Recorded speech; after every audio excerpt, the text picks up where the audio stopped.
Salam, shalom, Wadu speaking. Wealth and wisdom.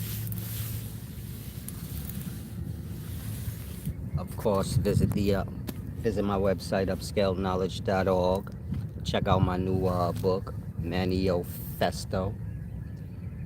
Deep knowledge in there concerning how the mind manifests and self-growth. Now, as always, I'm gonna give y'all a chance to get in here. I'll title the video when I'm done.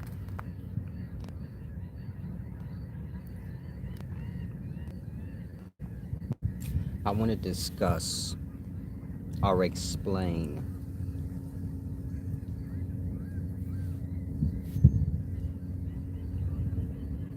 some things concerning God. Of course, I know the world we live in, everybody's, trying to find a connection of some sort.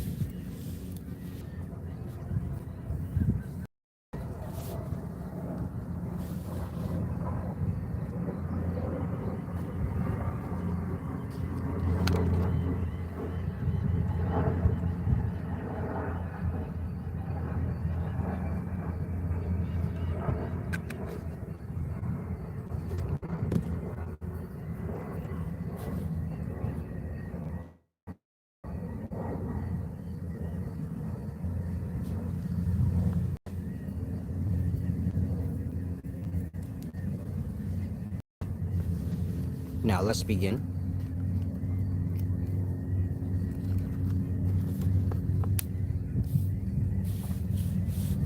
First, I want to say this. There's a difference between being in a religion and being a follower of God. Most people kind of merge the two in. So let's say you're a Christian or a Muslim. You kind of view the two as one and the same, and it's not. Religion is just a gathering of people that kind of claim to worship whatever they do, and that's separate from one worshiping God. You can be in the religion. Well, I don't even want to say that. I was going to say you can be in a religion and worship God, but just because you in the religion doesn't mean that you do. But in all truth, if you in the religion, you don't worship God, you worship the church. The church being the gathering of the people. So if you're in a religion, you're just a follower of the people in that religion, not necessarily God. The Bible, it doesn't say you have to be in the religion to be a follower of God. In fact, the Bible is teaching to separate yourself from the religion. It refers to the religion as the world. And of course, the world is where y'all get religion from. Meaning everybody's born into this world. And that's probably one of the first things that everyone may notice. Before you notice this basketball team, this group, that group, well, that's the first group, everyone has an awareness of, the religion. And so, worshiping God and worshiping religion, or being a part of religion, is two separate matters. Most people view it as if they have a religion and that means that they worship God. No. Like I said, the religion is just a gathering of the people. Gatherings for whatever they are. But understanding God is a whole different thing. Now, let's get to that part. The understanding of God part. God is a Christian word. And of course, other religions have their word. Muslims have Allah, so on and so forth. Now, in regards to God, that's a Christian word. It's a word that was written over whatever an original word was. So, in the Bible it says, in the beginning God created the heavens and earth. But if you go back to the original Hebrew text, there was another word there. the Elohim, this thing, that thing. It all depends on the time. You have to remember, different nations conquer other nations and they write over their writings in that way. So let's say whatever the original Hebrew text said in the beginning, whoever created the heavens and earth, Elohim, God, so on and so forth. These is all words that were used to write over whatever the original thing that was said was. And like I said, as you go through time, different nations of people conquer, other nations of people. And they write over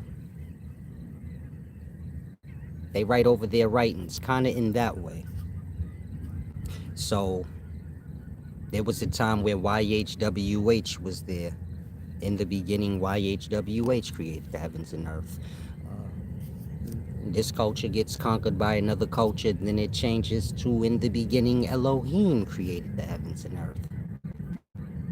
Usually it's a name of whoever's like a ruler or an important person of the time. When you fast forward to the word God, I guess they said, let's just use a title. That way whoever we referring to won't be attacked. If the Bible said in the beginning, Elon Musk, you get it? Y'all would attack him. I'm not saying, I'm using him as an example. He's famous in the daytimes. So use another famous person in the past, maybe. They would have used a name like that, like right over whatever the writings is. Now, when you're dealing with the writings concerning God, of course it's not God, but that's a Hebrew, that's a modern day word that we use to kind of like, it's a word that was used to overwrite whatever was there. So look at it in that way. We have that word, but that word has no true meaning. It's just a title. It doesn't explain everything. I'm sorry, I'm trying to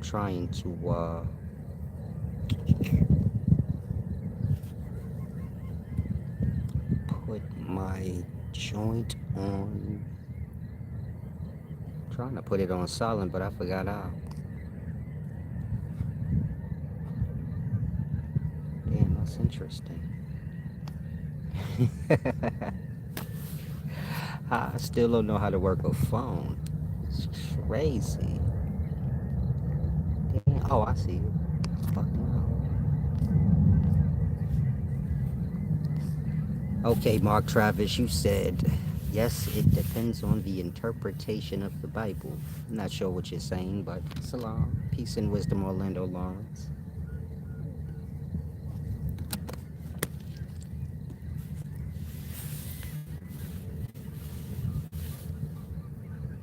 Your original understandings of God. This is before any writings, anything you can think of. God is life. When I say life, I'm not necessarily speaking of the physical world, but I'm speaking about like whenever you're awakened in place, whenever you're conscious. So consciousness is life. And whenever you're conscious, so you're in a place, whether that place is one of the dream places or one of the physical, or the physical. Well, do you get my point? Consciousness and place go hand in hand. And of course, that consciousness is life, because whenever you in consciousness, whether dream or the physical, so you get my point? There's experience, there's life, and you live. And that's what God was in the beginning. And don't get lost. You put a seed in the ground, you're giving back food. A rain falls from the sky, this is water we need, so on and so forth. They understood like life. When I say life, I'm speaking nature. Not just the physical, even, the dream spaces, like I said. You have unconsciousness, which is death or nothing. And so whenever you raised up out of that, so this is life. And of course, whenever you raised up out of that, you conscious. So in the past, they understood consciousness, our life, was God. Of course, unconsciousness is the opposite. Remember, God is just a word, a title. It has nothing to do with anything. It's a word that was used to write over what I'm saying. So in the beginning, life, or whatever word they had for that, created above and below, are heaven and earth, which is to say the same thing. Heaven is above, earth is below. So you get it? Kind of simple. But like I said, when they overwrite certain things, to give praise to other things, it makes things cloudy. In that, y'all are in God right now. And it's about you being a witness of that. Even if you knocked out and unconscious and you wake up into a dream, and then you wake up in the physical after that. So it's about your being aware, and you get it? A witness of that life. That life is real. Think like if you never came in a physical life and you were just, your heights was the dream realms. Nothing realer than that. So you get my point? You would wonder, like, is real life real? Or is it just this dream thing that kind of fade away? It's real for the time, but it don't last. Same way with physical life. Y'all in physical life right now, and it's gonna fade, meaning y'all gonna die. And so y'all have a mind to wonder, man, is there another life or a realer life than this one? Because this one ain't all the way real, being as though it fade away. And so, kind of look at it in that way. If you never experienced real life, only dream, then you'd wonder, like, I wonder if life is real. So this is why we born in the physical life, and you get my point? Every time you're in the consciousness or in life, it's about that. It's about the proof. You the proof and the witness. Meaning we are God's proof that life is real. We're all proof that life is real. Life being God. And we the witness of that life. Meaning you're seeing it for your own self. You're like the person needing the proof, and you're the witness too. Or you're like the person needing the proof, so that makes you like the witness. And then on the flip side, you are the proof. You need the proof, and you are the proof. It's hard to explain, but thinking that way. Let's say you was with God, but there's nothing. So you say, man, I wonder if God is real. Remember, God is life. And so, you get it. Now here you are in life. But you're the proof of life. And it's being proven to you.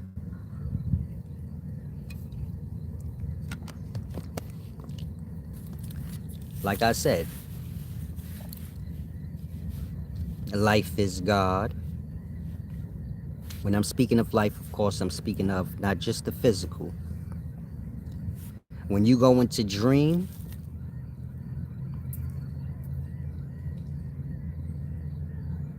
this is consciousness, meaning you're unconscious, you're brought into a dream. So you're brought into the consciousness, our life. We speak in dream. Same when you come into the physical. You're brought into consciousness or the physical. You have many different levels of consciousness. So you have many different levels of dream. You have the physical life, which is a level of consciousness. You have levels of consciousness beyond that. When I say levels of consciousness, we speaking of places. When you go into any of the dream spaces, you're going into a place. One dream may feel more real than the next. Just like physical life feels more real than the dream. Maybe a higher level of conscious or place feels more real than the physical. But you get it? You have many different levels of consciousness or different levels of God. The highest one is the one, that you're seeking to reach.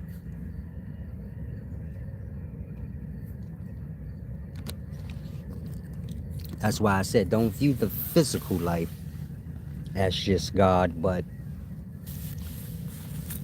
all the levels of consciousness is God, our life. And of course, the highest one would be the place I suppose y'all call heaven, or the place of God, God consciousness, coming into those realms. But it's all dependent on the vibration of self. And so you can kind of look at it like you got 12 hours of night, you have 12 hours of day. The 12 hours of day, each hour is like its own space or its own level of consciousness that you can come into as a mind. So it's the same with nighttime, and it's 12 hours. Look at it as like 12 levels of consciousness going into unconsciousness. You as a mind, we come into these levels of conscious. But it's about getting to the highest one. Remember, consciousness is place, so I don't want you to get lost and think that we just speaking about like your mind and your thoughts. But you as a soul or mind being brought wherever you are, the same way it happens in dream. And so you have unconsciousness. This is the opposite of conscious. And then you have the Son of God, or the deity that has the keys to life and death. So you have unconsciousness and you're brought there. That's like Satan. You have consciousness. Like I said, you come into conscious, whether in dream or the physical. That's God. Consciousness, period. And there's your Satan and your God, conscious and unconsciousness. Then you have a thing in between, which is the way to both. You know how like Jesus say he's the way. Is speaking of that force that brings y'all into unconsciousness and raise y'all up out of it. Y'all don't do that yourselves. You just prepare yourself to go unconscious. But when you're brought into it, it's not your doing. Same way when you unconscious. You don't make yourself conscious because you're unconscious. But you get my point? A force brings you into consciousness, or what we call physical life. Sometimes dream. The force will bring you there. And so that's like the Jesus character. Meaning all these characters y'all have, God, devil,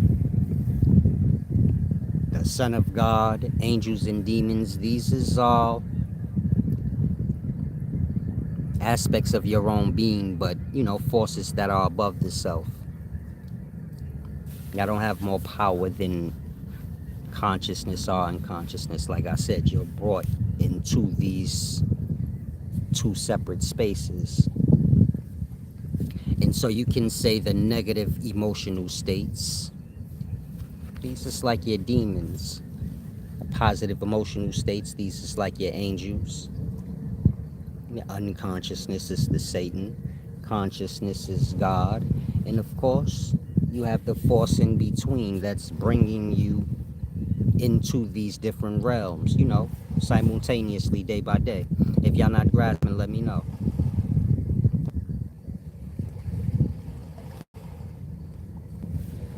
Now that's your proper understanding of, you know, life, so to say.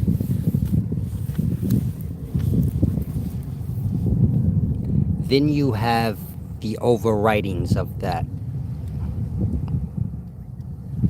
You basically have your Greeks conquered the Egyptians. Of course, the Hebrews were with the Egyptians. So this is your first overwriting. And that, the Bible or the story of life becomes in the beginning, and you get a name. Instead of it being clear that we speaking of life and life manifesting forth. And you get it? All the many emanations and possibilities of the thing. But That's your first overriding. Now, when you're reading the Bible, you're not necessarily reading the story that I just explained to you about life. You're kind of reading an overwriting of it. Like I said, you're reading an overwriting of it. I'm sorry, I got distracted. A cutie, a little cutie pulled up. Oh no, I always get distracted easy.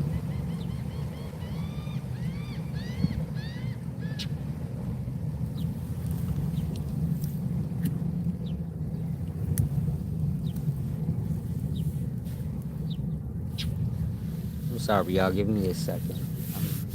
I'm looking at something.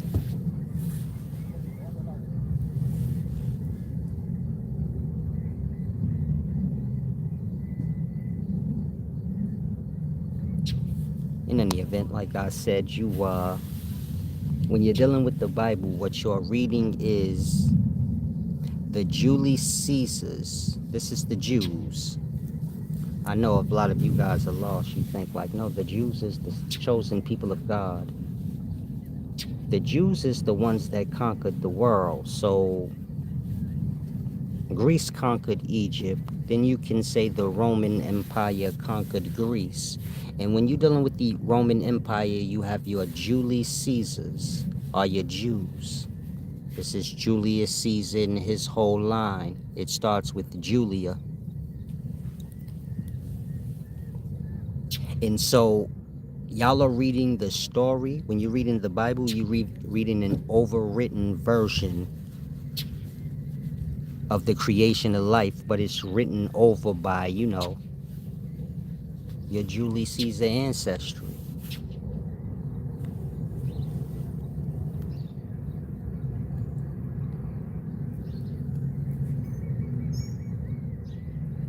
So when it's saying the Jews are the Hebrews are the chosen people of God, this is just according to whoever overthrew the powers of the time. Lord, shut up. Like I said, it's just pertaining to whoever overthrew the society at that time and them writing themselves into, the story of God, so to say. Kind of like deifying themselves. So your name is Elohim. You conquer the world, then you get it? You overwrite whatever the original text was by putting your name in there in the beginning, Elohim. And you get my point? It's like that. In that, when y'all reading, how you doing? In that, when y'all are reading like the history of, the Romans taking over the known world.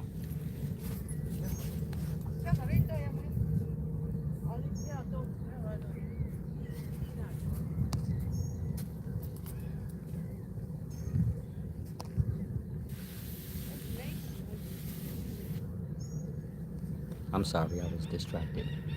Yeah, y'all not reading the story of God and life as I explained it in the beginning. Y'all reading like whoever was ruling in the time. So when you're dealing with the Bible and it first starts off with like Abraham and him leaving his father's land to get his own, this is the beginning of your Arab people.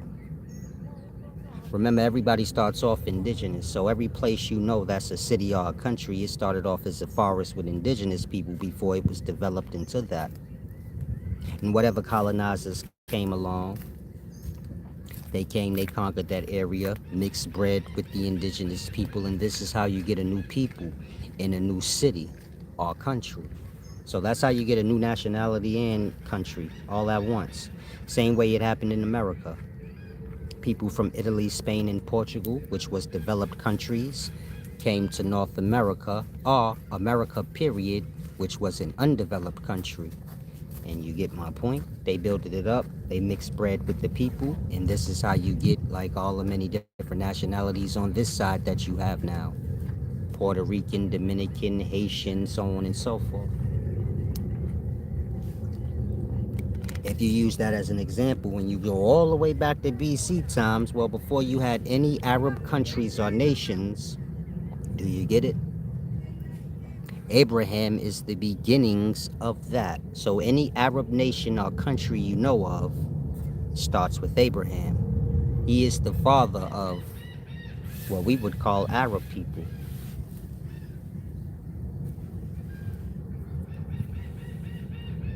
Now, when you get to his grandson, I believe his grandson or his son, I forget. But when you get to his grandson Jacob, he is the father of your Israelis. So you have your Israeli people or your Israeli countries, Israel being one. He is the beginnings of those nations of people. So Abraham is the forefather of your Hebrews or your Arabs. Jacob is the forefather of your Israelis or your Israelites. And then Jacob's son Judah is the forefather to your Julius Caesars. This is your different, it's a part of your Roman Empire, the Julius Caesars. You had different kind of Romans. So the Julius Caesars was one kind, and you get my point? Judah is the forefather of them. Your Julius Caesars are your Jews.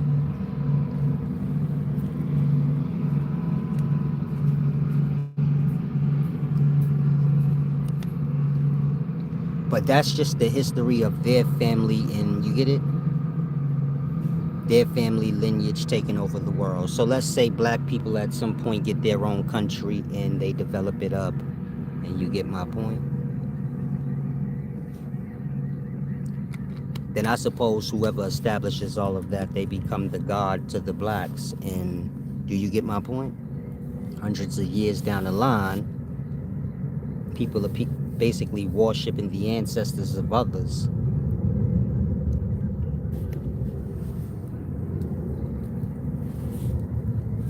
So let's say you're a Muslim. You're worshiping ancient Arabs that established, Arab countries and the systems that go with it. Let's say you're a Christian. So you're worshiping the Julius Caesars that kind of took over in their time, and you get my point? Deified themselves, and that's all you pretty much have for the most part, is your Arabs ruling the world, and what we would call your Jews or white people. Other nationalities of people have not established their own countries and things like that, so they have yet to establish their own gods, so they have to worship other people's gods.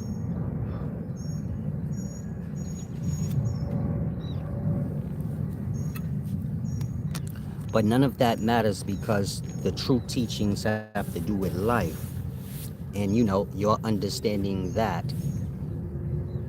So you have these different levels of consciousness, or these different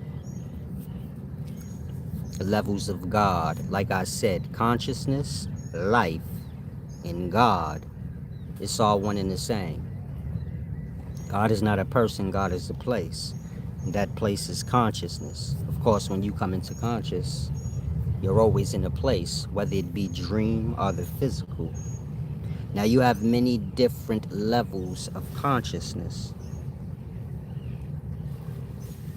Whether you speak in the dream levels or, you get it? The physical levels. I'm trying to word it right so that y'all can grasp. But you have these different levels of consciousness, or places that you as a soul or mind can be brought to. Think like when you brought in a dream, or even in the physical. You kind of just wake up into it, you come into the consciousness of it. These levels of consciousness is what y'all will call God, but God is just life. That's what consciousness is. And all these levels of consciousness are a part of your own being.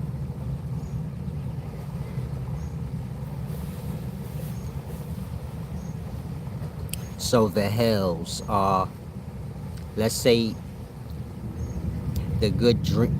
The nightmares are your levels of hell. The good dreams are your levels of heaven or God. And of course, the highest level of consciousness would be like, God consciousness are coming into the place of God. So you see how we're brought into the dream realms, we're brought into the physical, and these is, levels of consciousness. But if I tell y'all, have y'all been brought into the place of God, on the highest level of consciousness? Well, do you see my point? Y'all view God as a person, and consciousness is whatever y'all do, and it messes up for the understanding. But the highest level of consciousness, we're speaking of you as a mind or a soul being brought into these different realms. Like I said, you go in a dream, you come into the physical,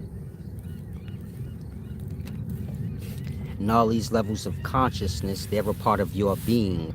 They're not separate from self. In that, it's about you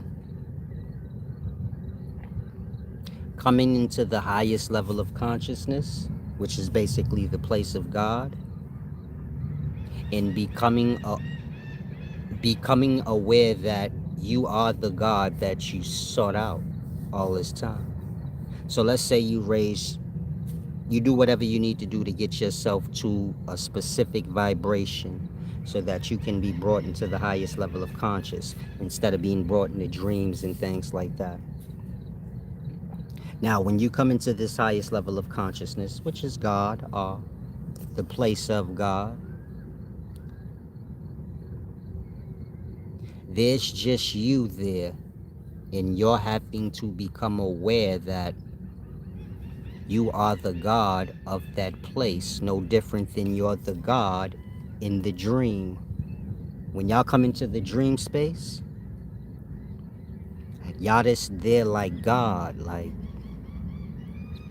just overlooking the place. You're coming into your own place.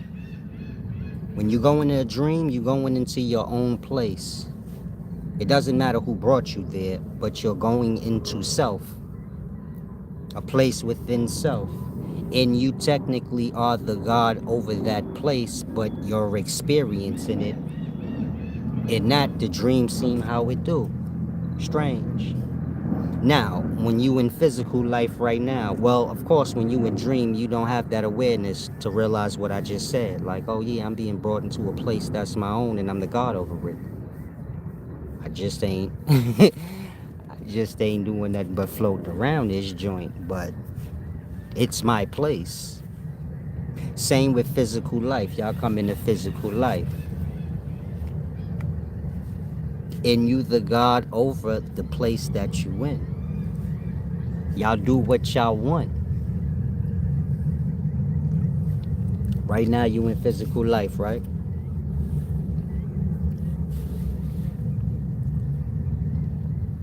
Who's the God over your life while you're here? You. You just don't have no awareness of that. You're seeking out a God here, you're seeking out a God there. There's no awareness for you to realize, okay, when I wake up, it doesn't matter if I'm sharing what I call a place with others, I'm still the God over the place or the space that I'm in. And y'all have control to do whatever y'all want, say whatever y'all want, live however y'all want. When you brought into dream, so it's the same. You being brought into your own place, and you the God over that place, or the life that make that place. Like I said, God is just a Christian word. It's just a title. It means nothing. But when I say God, we speaking of life. And so when you brought into the dream conscious, our life, you the God there. There's just no awareness of it. You're lost in the experience. Same way when you brought into the physical. You the God here. But you get my point? You're lost into whatever you are, the experience, so to say. So it's the same when you reach the highest levels of consciousness, if you ever do, which would be like heaven or the place of God. Now, of course, I know you say, okay, so when I get there, then I get to see God. You didn't get to see self. You get to see the point of what I just said. You're the God of the place. We both go to dream, but your dream is not my dream.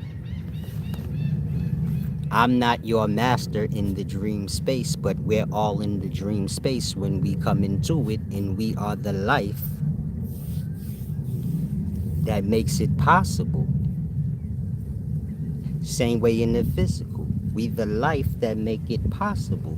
And y'all control your own space or place of life. But you just lost into the experience for the most part. So you get my point? Y'all are seeking a God in the place. When you come into the physical, y'all seeking a God now here. Some dude, this person, that person, this is what causes y'all to idolize others. Never becoming aware of what I just said. So it's the same when you go to the highest levels of consciousness or the God conscious. You come into that space of heaven or whatever you would like to call it. And so you will look for God properly.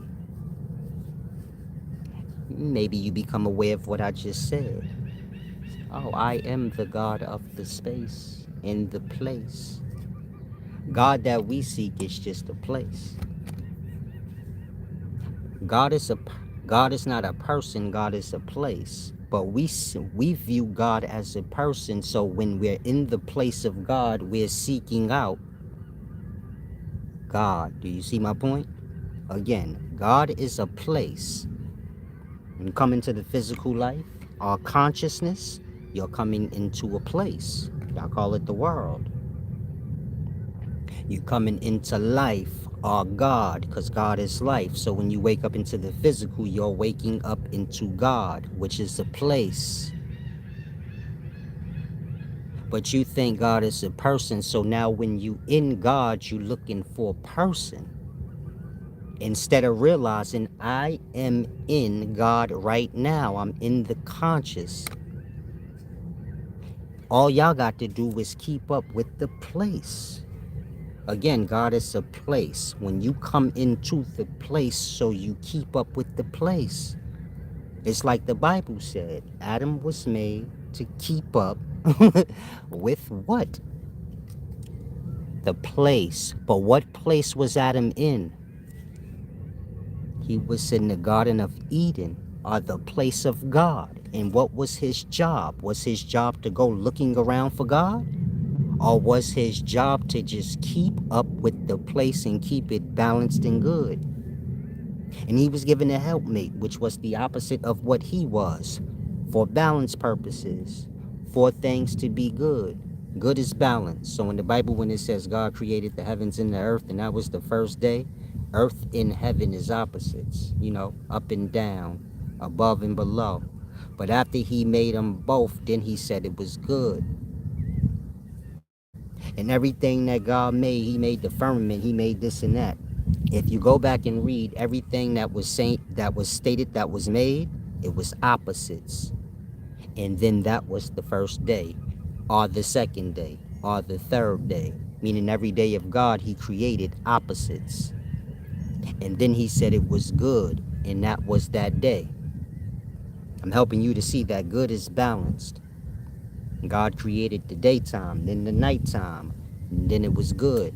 And that was whatever day it was. You get it? Like that.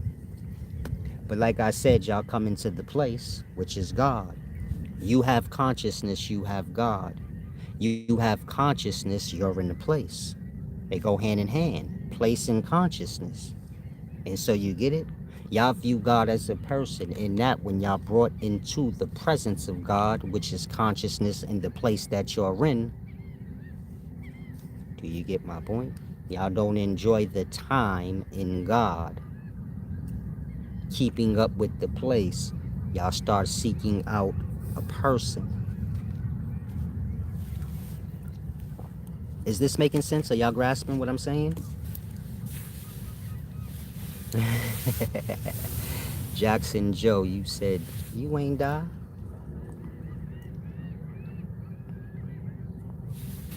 You don't know if You ain't transitioning. Salam, shalom, peace and wisdom.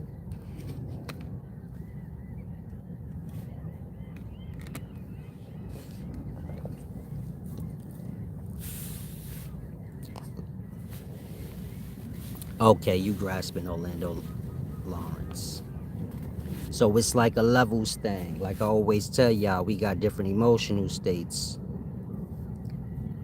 These is like different levels of consciousness. It's all tied in together. Meaning your state of mind is dependent on your is dependent on your emotional state. If you in a negative emotional state, so the mind will be vibrating and pulling in thoughts, and you get my point, that aligns with that emotion. And this is how we're brought into these different levels of consciousness. So when you go unconscious and go to sleep, you may be brought into a nightmare. It may be a pleasurable dream, but it's all dependent on the emotional state at the time and the vibration of the mind. For you to be brought to the highest levels of conscious, the emotional state and the mind has to be clean. Don't get lost on the physical. Y'all have to remember. You see how you go unconscious and then you're brought into a dream space and it's real as long as you're there. And physical life is the same as well. You're brought here and it's real as long as you're here. When y'all in dream, y'all not thinking about the physical life. Y'all in physical life to yourselves when y'all in dream. So y'all don't think about physical life. When you in dream, you not thinking like, damn, I gotta get up in a little while. In the physical. You get it? You're not thinking about your kids, your mama, nothing when you in the dream space. So like that. When you in the physical, it's no different than a dream. It's real to you while you there. But it's more places than that. Meaning you as a mind or a soul, you're brought into these dream spaces. That's real life though. While you're there. And you're brought into this physical life as well as a mind. You wake up in your body and you do whatever you do. But there's more places than that.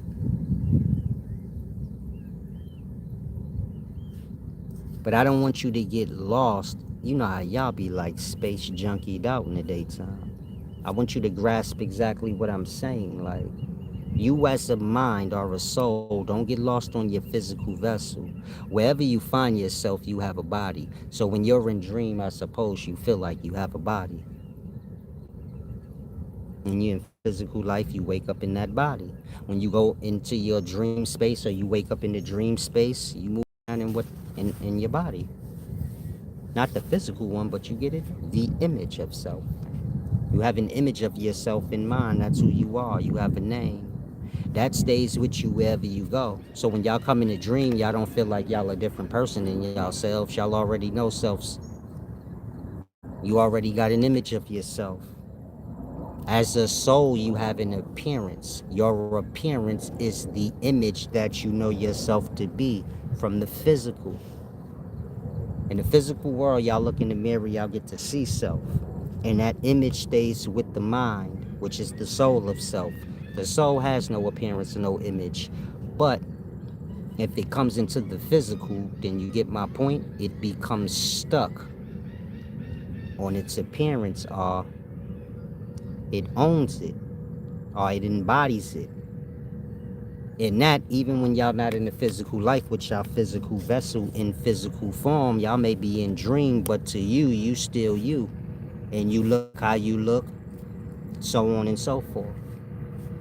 And so it's a deep thing. Peace and wisdom, Orlando Lawrence. Yeah, I have Zelly, and I have, you can always go to my website and just purchase a Tide. So if you go to my website, where like the products are, you know, my books, shirts, and things like that. If you scroll all the way down to like the last product, I suppose it would be, it's like a Tide, and you can use any card for that. It doesn't have to be PayPal, Cash App. It could be whatever. If you having any troubles with that, let me know. Now back to what I was saying. And thank you in advance. Salam.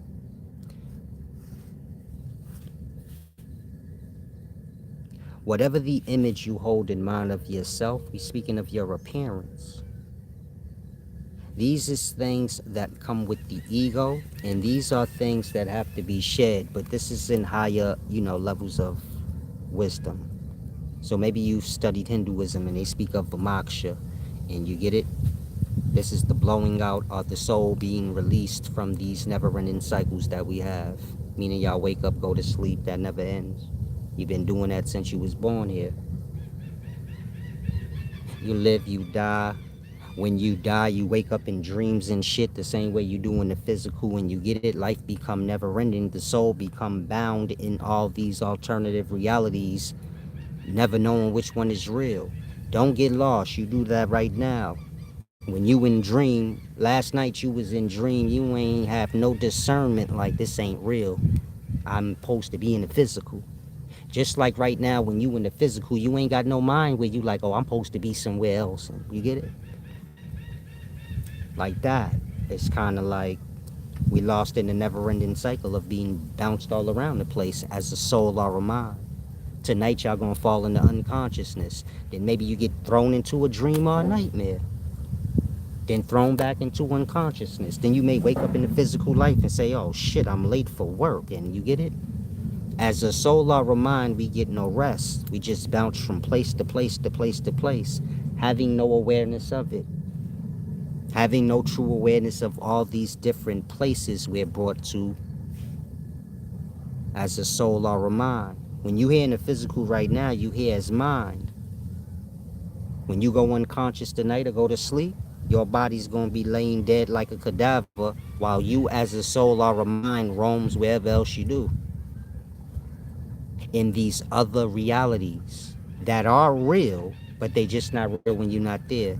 So dream not real to you because you're not there right now. But if I ask you how dream look, how it feel, what is it like, you going to say the same, you going to say like how it feel now. You get my point? There's no difference between dream world and the physical world. The only difference is you're not there right now. So you're going to be like, nah, that was fake. But if I ask you what was fake about it, did it look like a cartoon? You mean like fake like that? You're going to be like, nah, it wasn't like a cartoon. It was like regular life. All the people in my dream looked like regular people. They didn't look like cartoons. And the place looked like the places I'm familiar with already. Like, nothing was strange about the dream in regards to how it looked. It looked like a real place.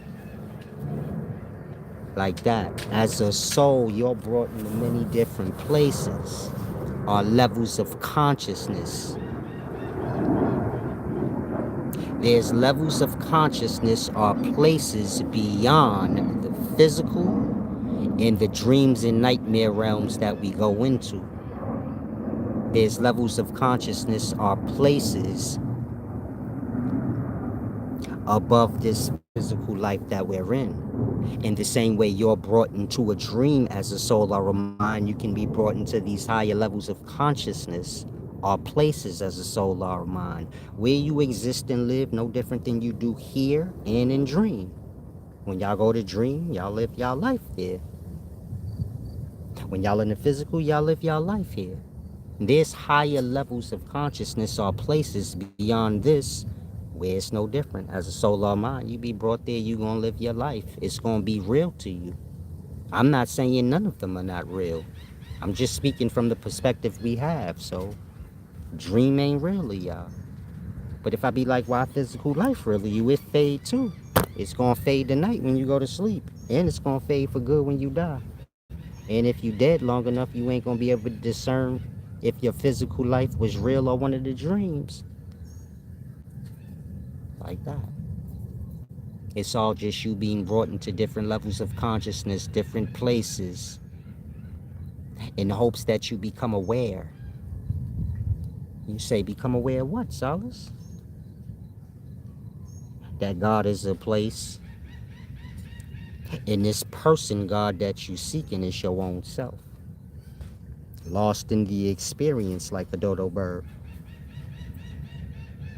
You go in a dream, you don't wake up in the dream and become totally aware in it to where you see like, oh, this is all my doings.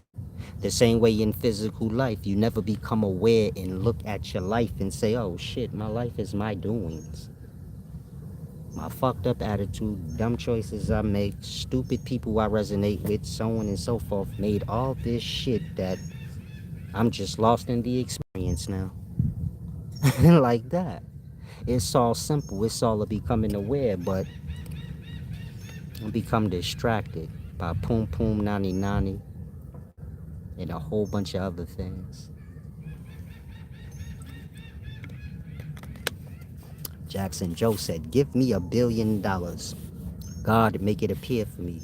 See, you still talking to person, even though God is a place.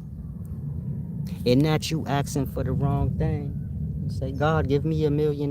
You don't say, God, bring me into the place. Bring me to the place. Like, I don't need the, what you need the money for if you get it. And so like that, you see how you don't grasp. You lost in the physical, so you say like, I need money. Then when you get money, you're going to be like, I need this or that. Whatever you don't want because you ain't got no money, so you want a bunch of shit, but you think money is going to get it for you. Probably a girlfriend and a whole bunch of other things. Material desires, a girlfriend, friends. You want a whole bunch of things you think money going to get it for you. But when you get money, then you going to want all them things that you could have had and been getting while chasing the money. But those things ain't gonna be available to you no more, because those things gonna be insecure towards you, because you get my point. You the $1 billion man now. And so now when you the $1 billion man, you gonna wanna be the regular broke man or just a regular person so you could do this and that, and you get my point? You wanting stuff not never gonna stop. It's about becoming aware of what I just said and things greater than that. But first it starts with your understanding that God is not a person. And that y'all can appreciate when y'all brought into the consciousness and truly know where you at. When you in dream, you're not aware enough, of all that's happening. But when you in the physical, you are. And that, you get it? You can give some honor to the place, which is God. When you in physical life and you awake right now, when you listening to this video and you have the power to get up right now and do whatever you want, there's no thanks in mind to that. Where you say, man, I'm thankful for the life. And whatever I'm desiring, shit, I need life to even desire life. What is everything y'all want without life? I'm asking you. You want a wife? Okay, well, where y'all going to exist without life? You just gonna have a girlfriend and y'all gonna be where? Huddled up in unconsciousness or some shit? You get my point? You need the life before you could want anything. Wanting anything and having no life don't even go together. The reason you want things is because you in the glory of life. And so that's the first thing that you have to be thankful for. Understanding that this place that you in is God. It have to be respected in that way. Again, God ain't a place. I mean a person. God is a place. And when you in the place, you gotta respect God. But it ain't even about God. It's about any place you come into. You get it? You go into the library, you got to act accordingly. So it starts with the life when y'all wake up. Appreciating that you was brought back into the consciousness of God. You could have been left in the unconscious space as a nothing. Out of sight, out of mind, to self. Having no existence. Y'all never think, if I'm left in unconsciousness tonight and I don't wake up, then what happens to me? And you just be non-existent to your own self, which is worse than anything. People in this life can ignore you and act like you don't exist, but when you go unconscious, you actually don't exist to your own self. That means you can be lost forever. Y'all don't make yourselves conscious, so you can't tell me I'll just wake myself up. You don't have that power. Just like you don't have the power to make yourself go unconscious right now or ever. If I tell any of y'all, make yourself go unconscious right now, you don't have that power. You can just lay down and pretend that you're unconscious. But you will not be unconscious unless the power bring you in to that consciousness, which is an unconscious. And so it's the same with dream. If I tell y'all, make yourself go into a dream right now, you don't have that power. When people tell you they astral project, which is to go in a dream at random and will, they disrespectful to God, but they don't understand what God is. God being that power that bring y'all into whatever dream y'all get and bring y'all into whatever physical life y'all have. The controller over that. You don't pick the dream you have when you have a dream. You just brought into that place and you overlook the powers that make all of that happen. It's not by mistake because it happens a lot. And everybody in this world, they've experienced that with you. None of y'all having the power to control when you go in a dream, but y'all all know of what dream is having been brought there. But none of y'all become aware to say, okay, well, who is doing that? And it's not about an image doing it, but it's about a force, unseen things. Controllers over life. And you get my point? The same way you brought into these places, you can be brought into places, you get my point? You ain't never even thought of or knew was possible. We speak in horrible places are beautiful ones. And so it's about giving reverence and respect to that and understanding that. You say, I don't know who we talking about. I ain't got no image of it. You don't have to have an image of the shit that make you go unconscious and dead. Every night there's a force that make you go completely blank. And you ain't got no control when it come or go. And just the thought of that should be enough to put fear in your heart where you say, man, I'm just gonna have respect for the force. I don't need to see it. I already felt it.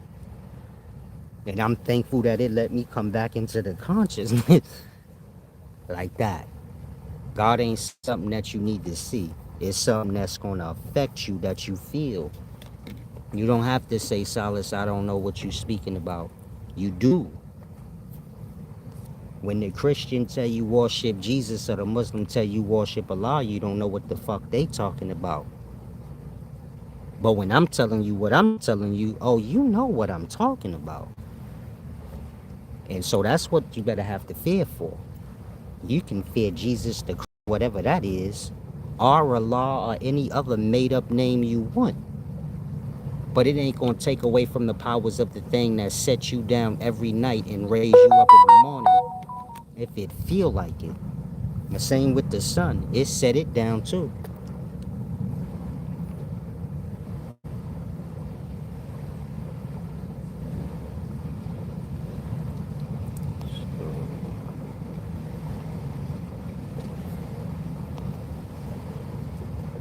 I'm sorry, I was checking something.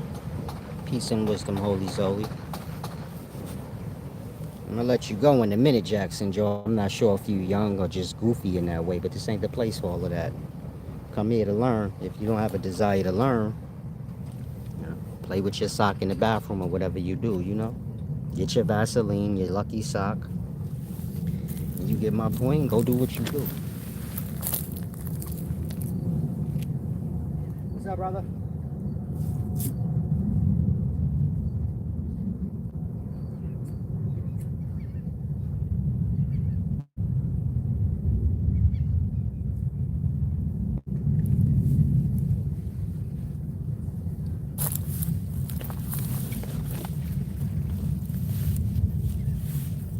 And so hopefully y'all grasp. As a soul or a mind, you know, that thinking thing that's brought into the consciousness, whether you speak in the dreams or the physical. That thing is what you are. And you get my point? All those levels of consciousness are those places of God. They are part of your being. When you brought into a dream, you brought into self, aspect of self. Remember, you're just mind or an awareness. And this awareness or mind that you are, it has levels of consciousness that make up its being. These levels of consciousness, or consciousness itself, is what you call God. But you mistake it as a person, same way you mistake your own self as a person, and not a place, meaning your soul is a place, and you live in it the same way you go in a dream, which is yourself, and you live in it and you experience in it. Same way you in this physical life, and it's yourself. Your physical body go hand in hand with this life. If you remove your physical body, you have no access to this world. So do you get my point? The world is your body, and you experience yourself. When you in this world right now, you just experiencing self. Same way when you go in a dream, you just experiencing self. And so as an awareness, you have these many levels of conscious. The highest one is God conscious. Remember, consciousness is a place. And you as a soul, you be brought into the highest levels of consciousness of self. This is what y'all call heaven. So if you ever wondered, is heaven real? Is all of this real? Is all of that real? Everything is real while you're there.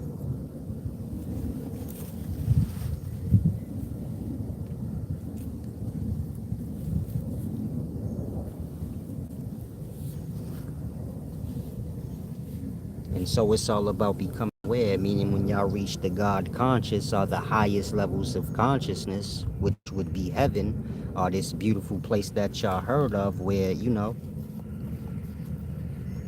where you have no sadness, no night, no stress, none of those things. Well, there's places within yourself. This is why when you read in the Bible, when Jesus is always saying like the kingdom of God is within, speaking like that. It's like if you asking, where is dream at? And I tell you, it's inside of you. Then you like, man, what can I do with that? This nigga playing with my mind, blood. I asked him where dream is. He told me it's inside myself. It is. It's in your mind. Just like this physical place. It's in your mind. You call it coming awake.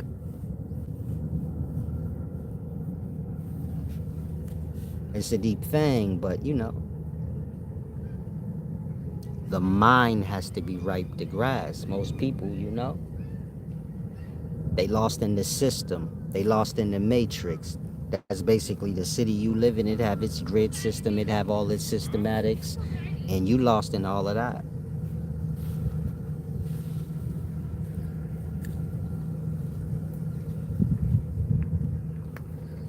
Y'all think y'all live in a simulation. Y'all do, but not a video game one. Y'all live in the one that y'all looking at, where you got all these buildings and all these stupid rules and all these stupid trends, and y'all just stuck in it like retards, acting like y'all have to do it.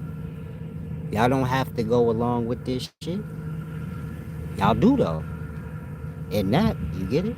Y'all wake up, go to work every day and lost in that cycle. Y'all don't have to. Y'all just do it.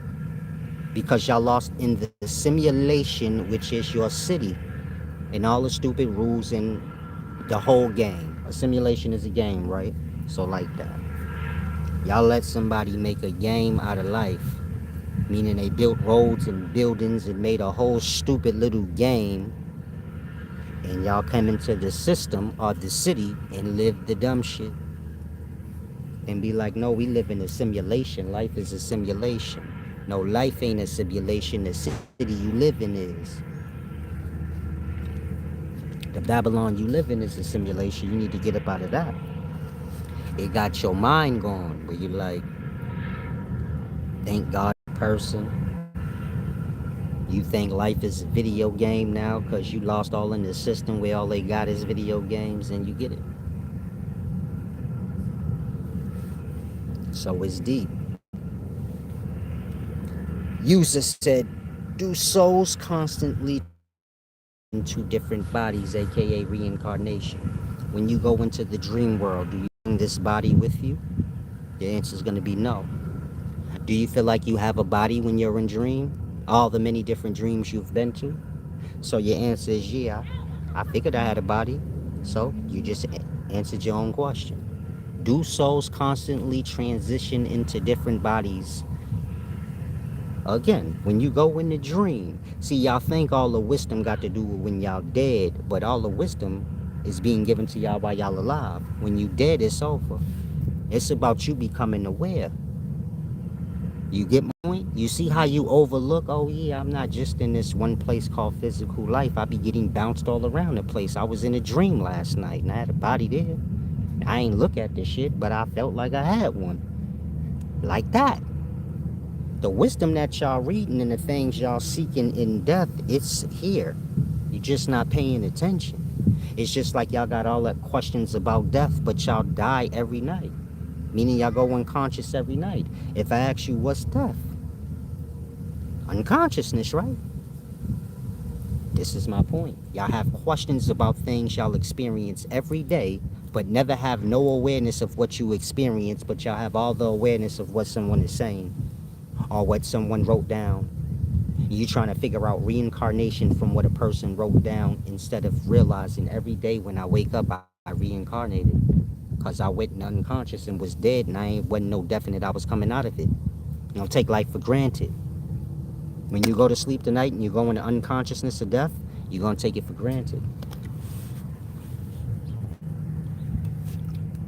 This is how y'all don't learn from it.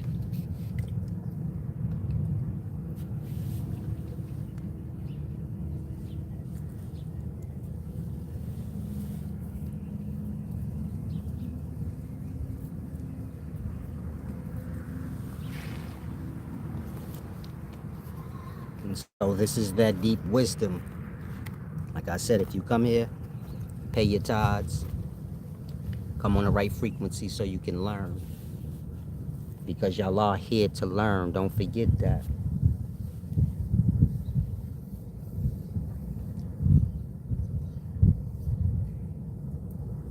Maybe you have a mind, you say, no, I'm wiser than Solace.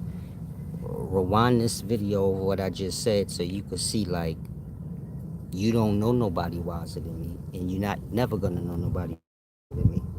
And you're going to be troubled your whole life because of that.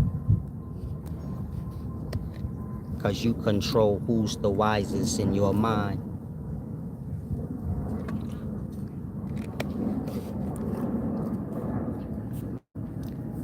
But everything I just told you, I could tell you more.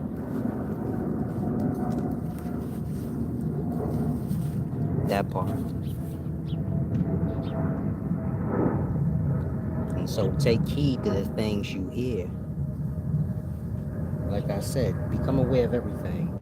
Because y'all are like sleep still. Same way you come into the dream and you still sleep while you there though. Same way y'all come into this physical and y'all still sleep while y'all here though. You ain't wake up like.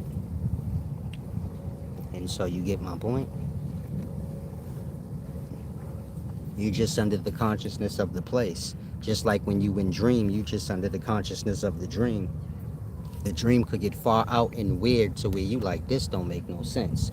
But you never stop the dream and be like, hold on, hold on, hold on. This is stupid. You just go along with the dream till you wake up. And it's the same way in physical life. Y'all see many things that make y'all say, hold on, hold the fuck up. There had to be a glitch in the matrix or something, because that don't even make no sense. Again, y'all have glitch in the matrix moments. Think of Mandela effects. Anyone you like the best. So there's your glitch in the matrix, but you just say, man, well, whatever. Let me just keep everything like how it is in this dream I'm in. Like that. Y'all see strange happenings in the place to make you get an awareness moment where you say, hold on, something not right. This place can't be fully real. It got too much tendencies like dream. Like, and more than that, I keep leaving and coming back to it in the morning, so I can't for surely say I'm coming back to the same place.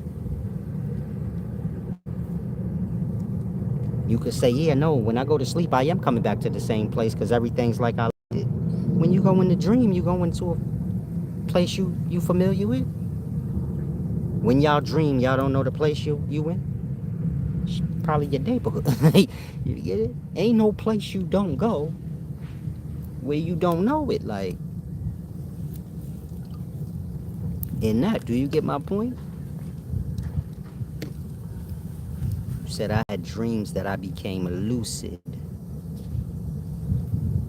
Dream is lucid. A lot of y'all are either you're young or you're just like special ed, but you have to make sense here. I don't mind if you comment and talk, but take some of the ego out because y'all be talking and don't even be using words in the proper context. You said I had a dream that I became lucid. You are lucid in the dream. What are you talking about? You don't feel like rubber in the dream? You had a fight in your dream. Did it feel like my arms ain't working right? That's called lucid. What do you think lucid means?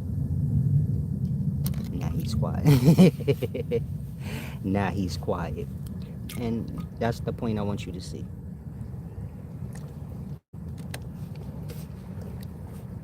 I'm the God here, okay? Now, see how you shut your mouth when I talk? Oh, he's talking again. Wait. He wants to argue with God. What's wrong with him, yo? Why is he playing so much? This is fun, though. Wait, let's finish. I'll just be regular for the moment so we can have this little dance. He's too stupid to realize what he's talking to. Now, you said when I say lucid, I mean realize when I'm in dream. Realize when I'm in dream while dreaming. It's called lucid dreaming. You said lucid dreaming is when you basically saying lucid dream is when you're dreaming but are aware you're dreaming. Kind of like when you laying in the bed before you wake up in the morning and you like, yeah, I'm gonna get up in a minute. Not right now. And you can hear everybody around you if you don't live alone. And even if you do, maybe you hear the TV or whatever the case may be. And in and out thing.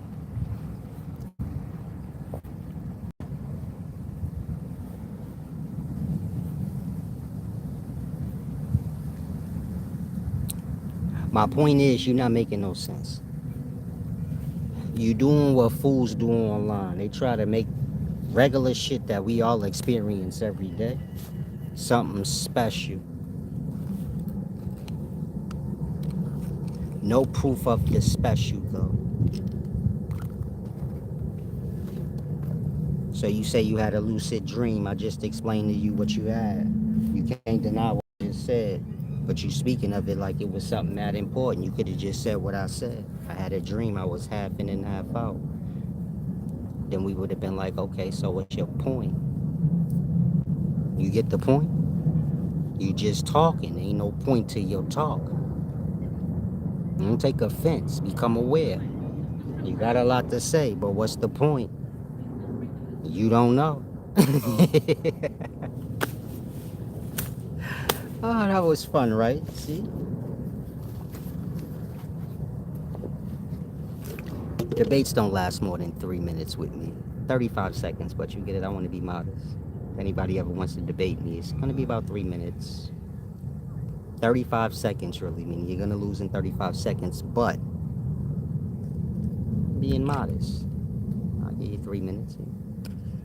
I'll let you talk for 2 minutes. I'll let you talk for 2 minutes and some change before you get it.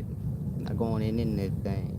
You said I was trying to tell you an experience. I'm not making sense because you don't want it to. I was asking why the people in the dream were telling me to get out once I realized I was in one with in the dream. You gotta learn how to write a little better. Relax. Stop talking to me like you tough. You know, I got hands. So my wisdom's not like Yahweh. It's just empty. I'll fuck you up. I don't have to explain anything. I can just beat you the fuck up now. We used to learn. That's how my generation used to learn in the past. We just get a good ass whooping and that shit make you smart. You be like, hold on. Mama get the whooping your ass. You like 4 times 4 is 16. You know the whole multiplication tables is beating your ass. But when she stopped, then you dumb again. Like, can I have some juice? Y'all stupid and shit. So, you know, back in the day, our elders whooped our ass. They understood, you know what I mean? Spare the rod, however you say it. Yeah, y'all know what I mean? The good old days, right? You feel me? We graduated high school because of ass whoopings. That make you smart. To come home with that bad report card, get that ass whoop. Be smart as hell next semester. Straight A's, my straight A's, my boy. You feel me? He said boxer's tough to lay an armbar. He thinks I'm a boxer. He doesn't understand. Like, when I was on the streets, man, they just give me the money and tell me what they want. That's it. Like, break his head, and you get my heart. Your head gonna be hurt, blood. If they, I don't know what to tell you. How it's done is not important. If I box you or kick you, whatever. You get it? You just have to fulfill the deed, my boy. So I can get that back in. You know, I ain't gonna get you half first and then be like, "Go get the rest when you finish." Blood. Dust you off in 5 seconds so I can get my back end. Stop playing with me. You stupid. Let me stop bothering y'all. Sometimes I like to tap back into my old ways. You know how I was when I was younger. That's how I used to talk. You know, yeah, all that dumb shit, nigga. I beat you the fuck up. The end. Some of y'all from the hood, you know that's how it go. It ain't about who the wisest. It's about that fade. Like, niggas start making too much sense. You get bad. You like, yeah, you want to get your fade on it? Oh, you back talking? You want to shoot a fade or something? That's how we go when you in the streets and in the game. Nigga don't like what you say. Next thing you know, he want to shoot a fade. He want to shoot the fade with you because you right. And that's what's going to determine who right. Even though you right already, you already made your point the moment he said you want to get your fade then. It's a deep thing. Champ over here having a whole argument with himself about what he won't ever do. Champ, I will dust you off any day you want. Outside of that, come here for the wisdom. Stop, you know, stop feeding them whatever hype you already put on your own mind. You're a nobody. If we click on your channel or you get it, come to your neighborhood. You's a goofy, darky motherfucker from around the way. Stop coming in here acting like you something like I don't know the difference. I'm just a goofy nigga that know how to type fast. You type too fast to be tough. Say it again, nigga. You type way too fast to be tough. Them little hitters on the streets, they don't even know how to work a typewriter. Type fast, they don't know what that is. And here you is, all smart, in the wisdom section, but acting like you tough. If you so tough, nigga, why you here? That part, you burnt out now. If you so tough, goofy, why you in the wisdom section? That part, cause you ain't tough, nigga. And you lucky I'm older and not young. I would have found you. Put a carrot in your ass, fat side first. Now back to the video. Enjoy your day, cat daddy.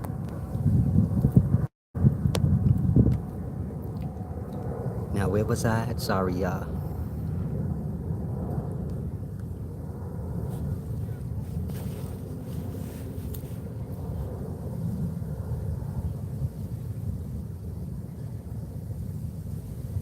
When you dealing with the dream of the physical, so you get my point? You have to become aware, well, you have to become aware there's higher or more places than just the many dream places you've been to in this physical place that you come back to. This physical place being a physical reflection of something greater. So you see how you hear and it's so real and you get it? You get to experience all the things that you desire. But maybe in dream it's not as fixed. It's not as real feeling. So like I said, this place is a reflection, a physical reflection of something greater. A physical reflection of the highest level of conscious, or the place of God, but of course it's distorted because Well, it's physical.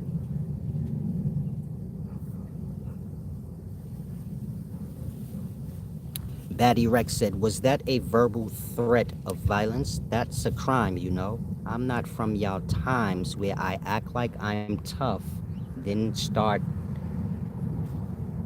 trying to manipulate people not to bust my head after. You can't be tough and a whole snitch.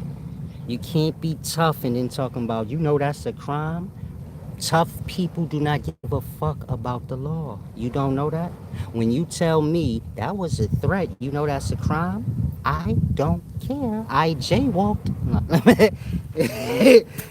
Bring up some simple crimes. Bitch, I jaywalked. Shut the fuck up with all that dumb talk, man. This generation, y'all gotta stop with all the stupidity, man. You either is or you ain't. You can't serve two masters. You can't be a bully and a victim. You can't be gangster and a civilian. You can't be gangster talking about this is a crime and that's a crime. Gangsters don't care. If you got me in your mind as a gangster, then you don't need to bring up to me if I break a law. I wouldn't give a fuck. This is a place of wisdom. Maybe y'all get that through y'all brain at some point. But if you gonna come here tough, come all the way tough the right way. Not impressed with the crying. Like, if we talking shit and you get it, bullying each other or whatever y'all call what y'all like to do, then let's do that. I'm just old school. I don't like the crying. It's y'all stay wanting to engage and cry. Y'all like Shakur Stevenson. Want to call people out, and then when they be like, okay, let's get busy, then you talking about why you don't fight Boots. So I want to beat you up. That's why. And so kind of grass. Yeah, there you go, Orlando Lawrence. Be a man. You don't got to be a gangster toughen into that. It's like I said, y'all generation is a little slow and stupid. Y'all think if somebody curse you out or tell you they gonna bust your fucking head, that mean they're a gangster. What the fuck do that got to do with gangster? If you disrespect somebody, you supposed to expect that. It wouldn't matter if they gangster or not. I'm from a time if I disrespect a grown ass man coming from work, I'm going to get the same fucking response. Little nigga, get out my face for I stick you. What you gonna say? The nigga coming from work think he a gangster because he won't let you do him however you want? That part. This generation, y'all gotta snap out y'all stupid. Y'all try to make scenarios or try to make like little programs or trends for everybody to live. But a lot of us been here already. And that you get it? Trying to manipulate me to go with y'all foolishness just to get right. And you know everything be right. Learn respect. A lot of y'all like stupid. I'm your parents' age. You sitting here talking about sissy boy and little third grade shit. I'm 44 years old, champ. If you not of age, slide the fuck out of here. This is not daycare, nigga. Where is your parents? Some of y'all parents need to get like, you get it? Some of y'all parents need to get like, they need to get you a routine or something. I won't care if you're 25, 30, however old you are. If you live with your parents, they need to put you on a routine, cause coming online embarrassing your goddamn self, showing that your mama ain't show you no manners or nothing like that. In order in life, well, you get my point. Get it together. Now, if any of you want to give back, I already told you how, Orlando Lawrence. You can click the description. I believe my links are there, but I'm not sure. But whoever has it, you can put it up.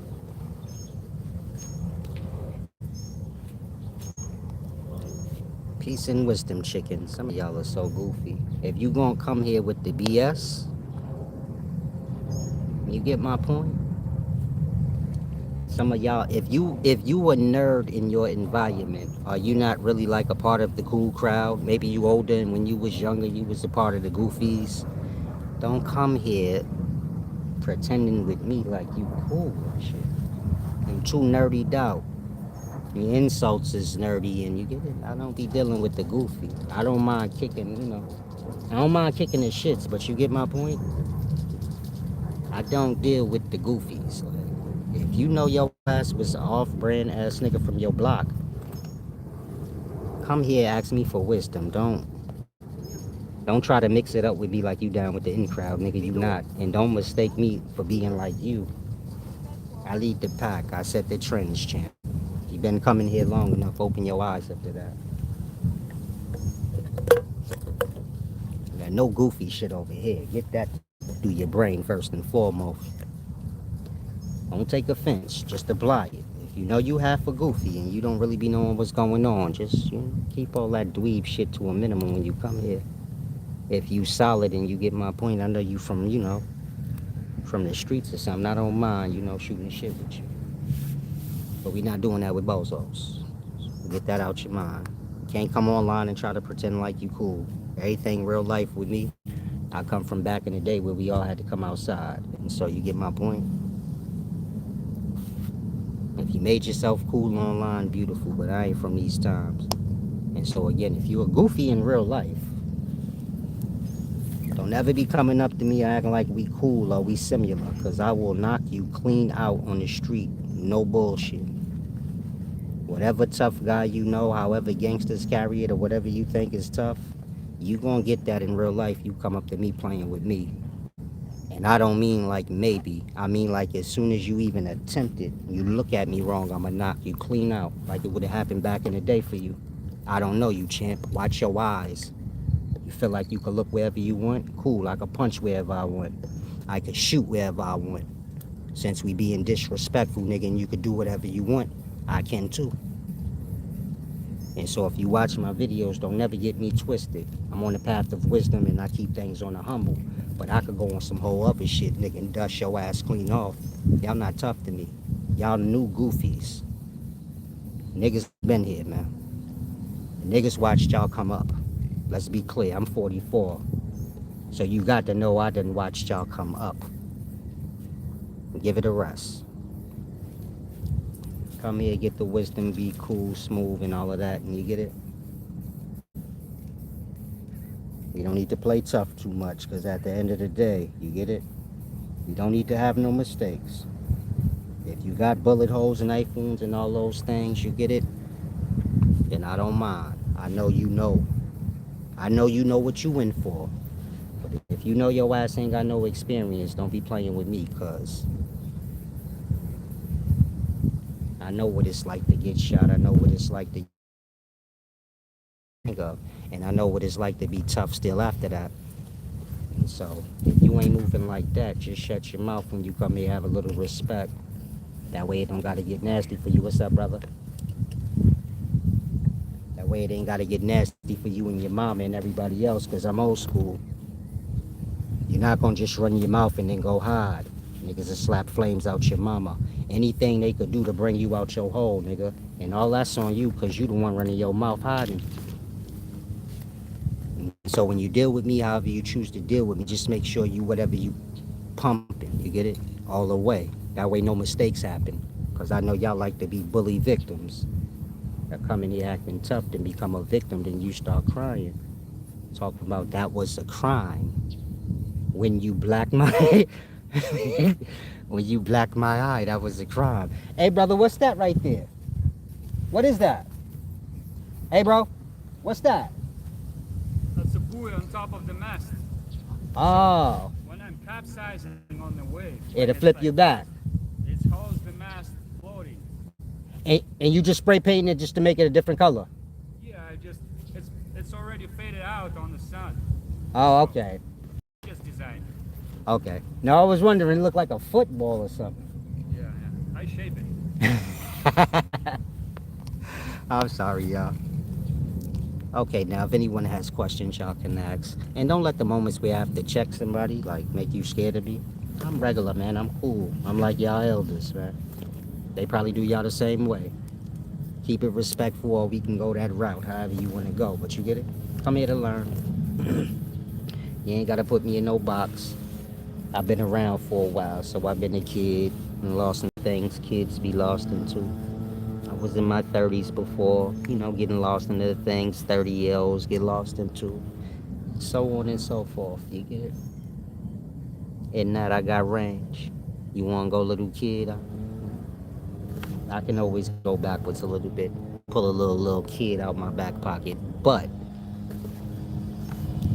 just make sure you are whatever you do. Cause ain't no fake over here, man. That's the first thing you gonna learn. Whatever I project, that's what it is, and you ain't gonna hear me crying about nothing later.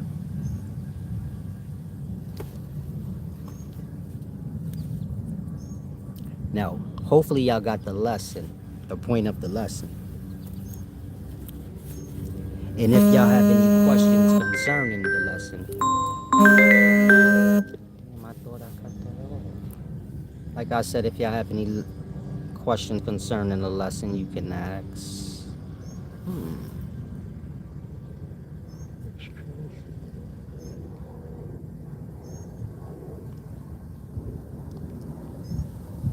Damn, I don't know how to turn off my ringer. That don't even make no sense.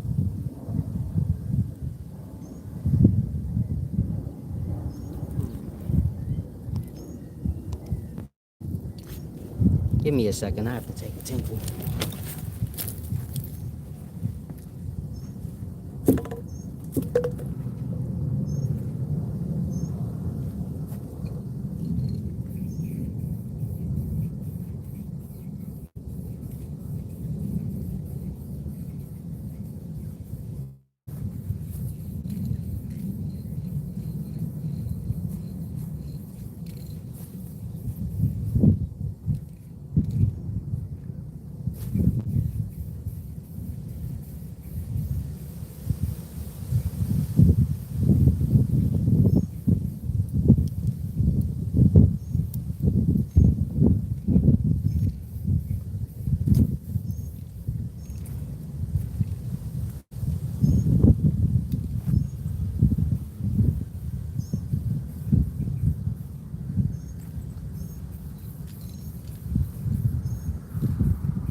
Ooh. Peace and wisdom. Nova No 3W said, don't cry if someone smacked my daughter. My daughter not helpless. And our man ain't gonna have that. You gonna get flamed however you cut it. Mine's is an extension of me. Ain't nothing you could do with me. You just make it worse for yourself. But I don't do online tough, like I just explained to y'all. You're not tough to me if you talking tough online. And get your little Jews up back in the day. You see how tough is trendy to y'all? Being gangster is trendy. I ain't from them times. I'm not from the times where you watch TV and then you wake up one day and decide you want to be tough. I'm from a time where we didn't have online. There was nothing to influence us to be tough. The life was tough, and we had to measure up to the life. The neighborhoods we lived in, they was tough. You had to measure up to it, or you was gonna be a victim there. It had nothing to do with you wanting to be tough. Most of us didn't even want nothing to do with that, but you in the environment, you better make it happen for yourself or you're gonna be a victim out here.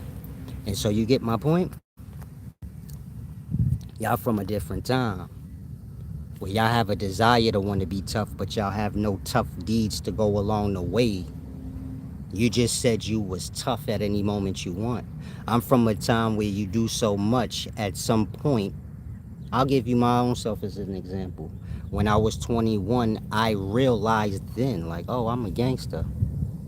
There was no moment before that where I woke up and just said to myself, I'm tough. That's not how it worked.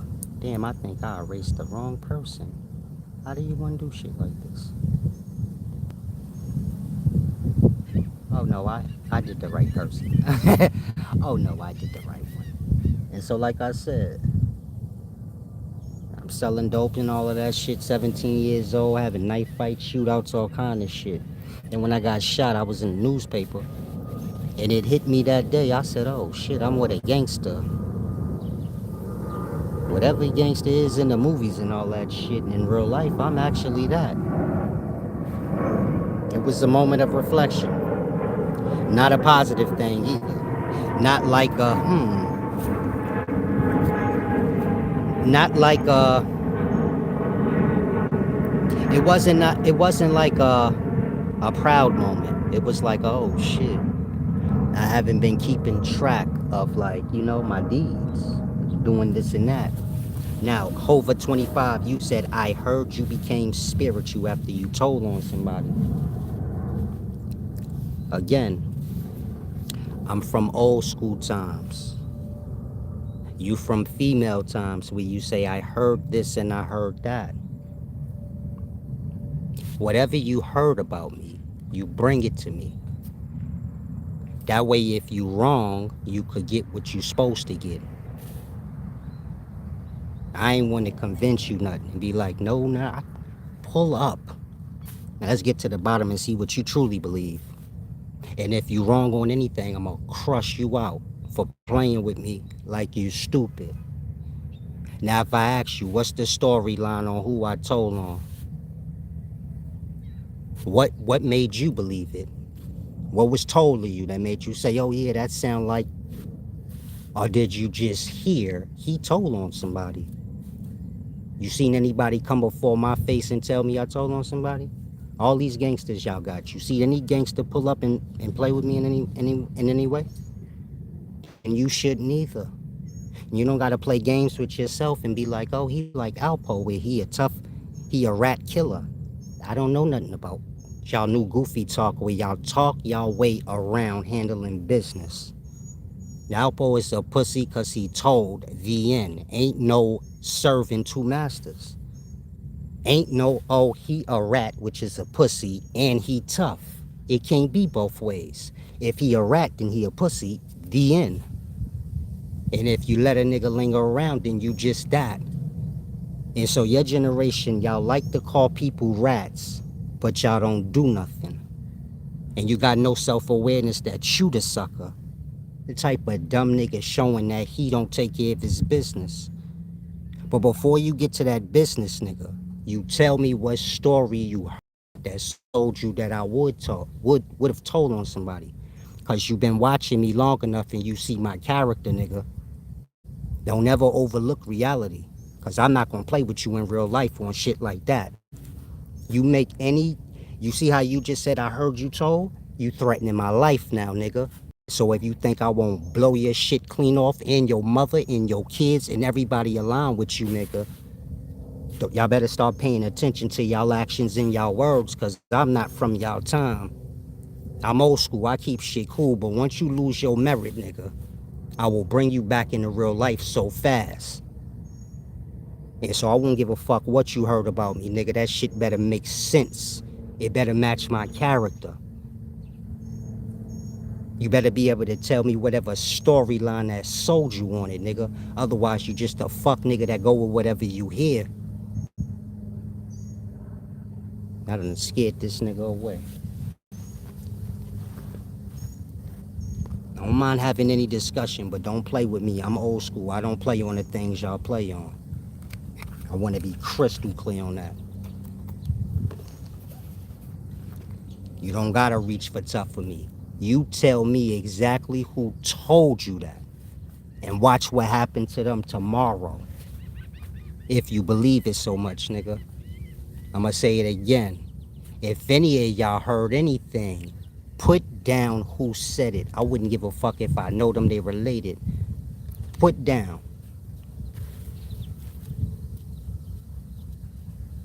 Since y'all be so desperate to act like y'all want some smoke, nigga.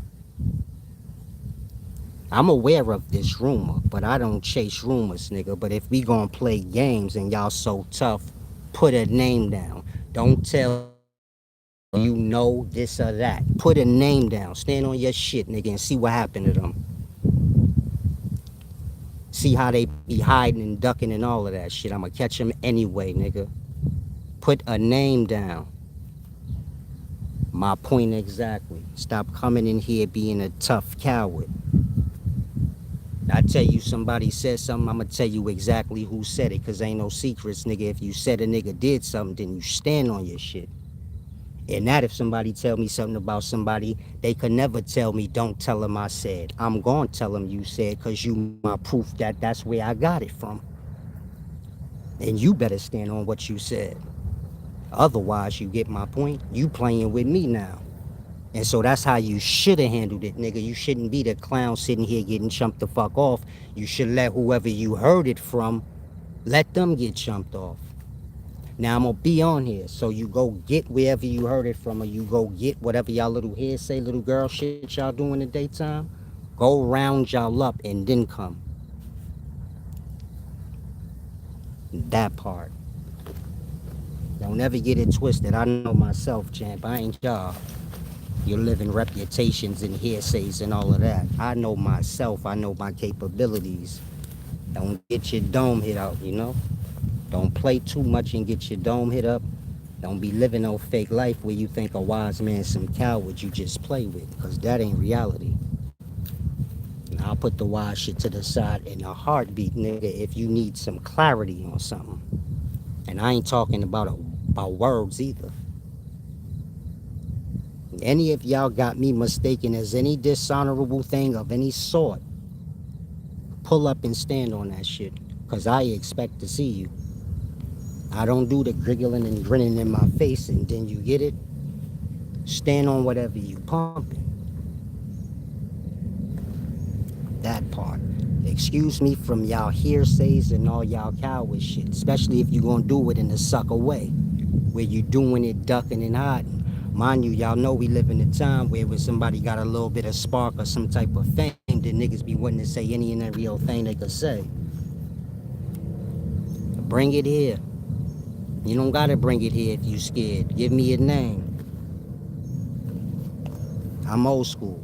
I tie all my shoelaces. If there's any shoelaces that I ain't tie, well, you get it. I ain't got no problem doubling back, and you get my point. Over 25, answer my questions. I don't know who you are, nigga. You sitting here talking in secret code. You said who hiding? Who are you? Keep track of all this sucker shit. Y'all be like intrigued by. Y'all be intrigued by sucker activity. But again, who are you? Like in real life.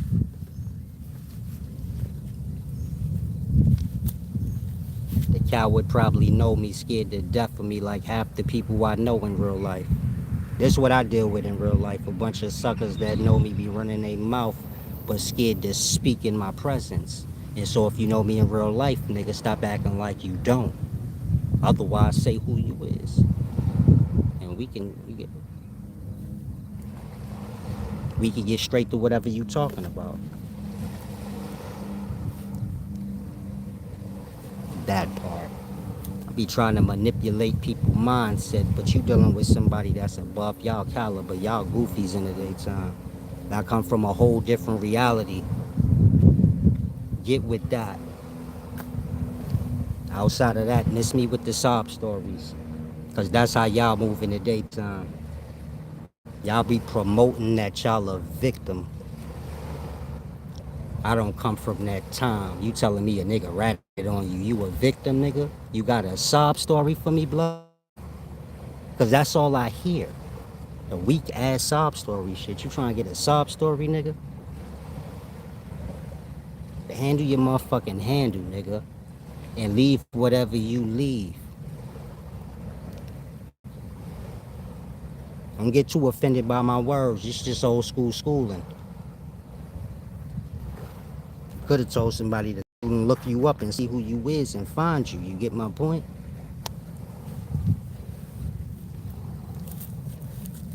And And don't be discouraged to talk. We just talking right now. Y'all be tough and scared. Don't be scared. We just talking. I'm bringing you along. Same way I was brought along when I was young, saying the wrong shit out my mouth like a goofy. He said, I can give you my Fed and state number. I ain't asked you all that. I said who you is. It's that simple. Your Fed and state number ain't gonna prove your allegations, nigga. If I ratted on somebody, then whenever me and this person you talking about, it would say in the paperwork. That part. Stop stupid talking, nigga. I don't got time for that shit. Sound dumb as fuck. Again, you niggas stay with sob stories. I know nothing of that. Nigga rat on me, nigga not breathing. The end. Who was it? It ain't your business. I'm from that time. Again, nigga rat on me, he don't exist no more. Who? It don't matter, nigga. The fuck running around crying sob stories make you tough in the daytime. Nigga said I ain't tough. I know I ain't tough. I'm a grandfather, but in my day I was tougher than all you niggas would ever be. The same way I know how to ride a bike still, but I don't ride bikes no more. Well, you get my point, nigga. But none of that matters. When you talking like that, state who you be. You don't gotta tell me you'll give me your state and Fed number. I wouldn't care about none of that. Who is you right now, nigga?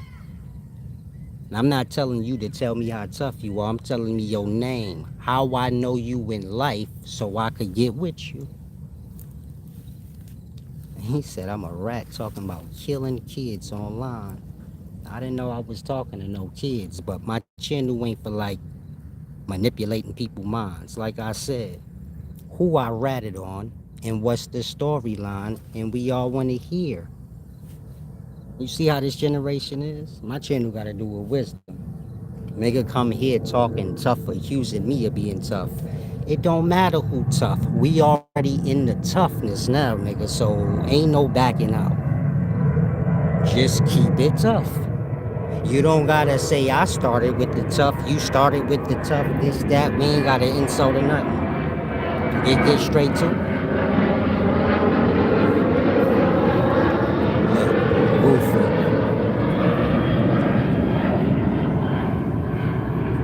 But anyway, if you young out here, that's not how you carry yourself. You hear something about somebody, especially if you know them, and you know them not to be like whatever the allegations is, you make sure you get, your storyline together before you come to some decision that you get it, somebody this or that. I say that because y'all live in coward times where y'all got rats and weirdos trying to make real people that. You get my point? So they could blur out the lines and you really won't know who a rat, who is. You get my point? That's why I say who he is. And if you look through these motherfuckers that be talking that shit and you look through they paperwork, that part. And so if you young in the daytime, keep your mind open to that. You got a lot of goofy motherfuckers. That's everything they alleging. All you gotta do is look at their actions and how they carry themselves. You don't see me carrying myself like no rat. But we can't say that for whoever's, get it? We don't even know who we talking about. And so, I'm not from y'all times. I'm from a time where there is no confusions on nothing. Think like Alpo and them. There's no confusions on who read it, who didn't. You don't see nobody trying to lie about they didn't. If they did, I'm not from y'all time. I'm not from a time where I would lie if I did. Like I said, we can get busy however you want to do whatever you want. I've always been like that. It don't even have to be that. It could just be I did something wrong to you in the past that you never got over with. I'm not going to try to convince you that you shouldn't be mad and you shouldn't do nothing about it. You got to do what make you get it? I'm just with resolve. Like, just get to the point. I don't want to carry on with nobody. That shit beneath me. Outside of that, if you young, you got to learn how to carry yourself right. It ain't about being a female talking about I heard this and that. You supposed to know. When somebody tell you something, you supposed to look through that. It ain't about, oh, this person said this or that person said that. Whoever's saying whatever they saying gotta be real. In the daytime, y'all look at it like whoever say whatever, then it's a go. No. Whoever said whatever, then you gotta look at who doing the saying. Because if they ain't as solid as who they speaking on, then what is we even talking about? So I'm just giving you Jews on how to carry it.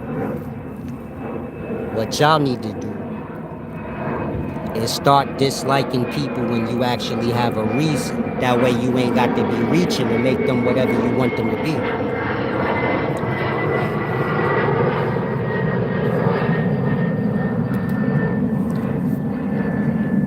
And don't get scared and shy away from the conversation. These conversations is good. I don't want nobody to feel like if you heard something about me, bring it. I don't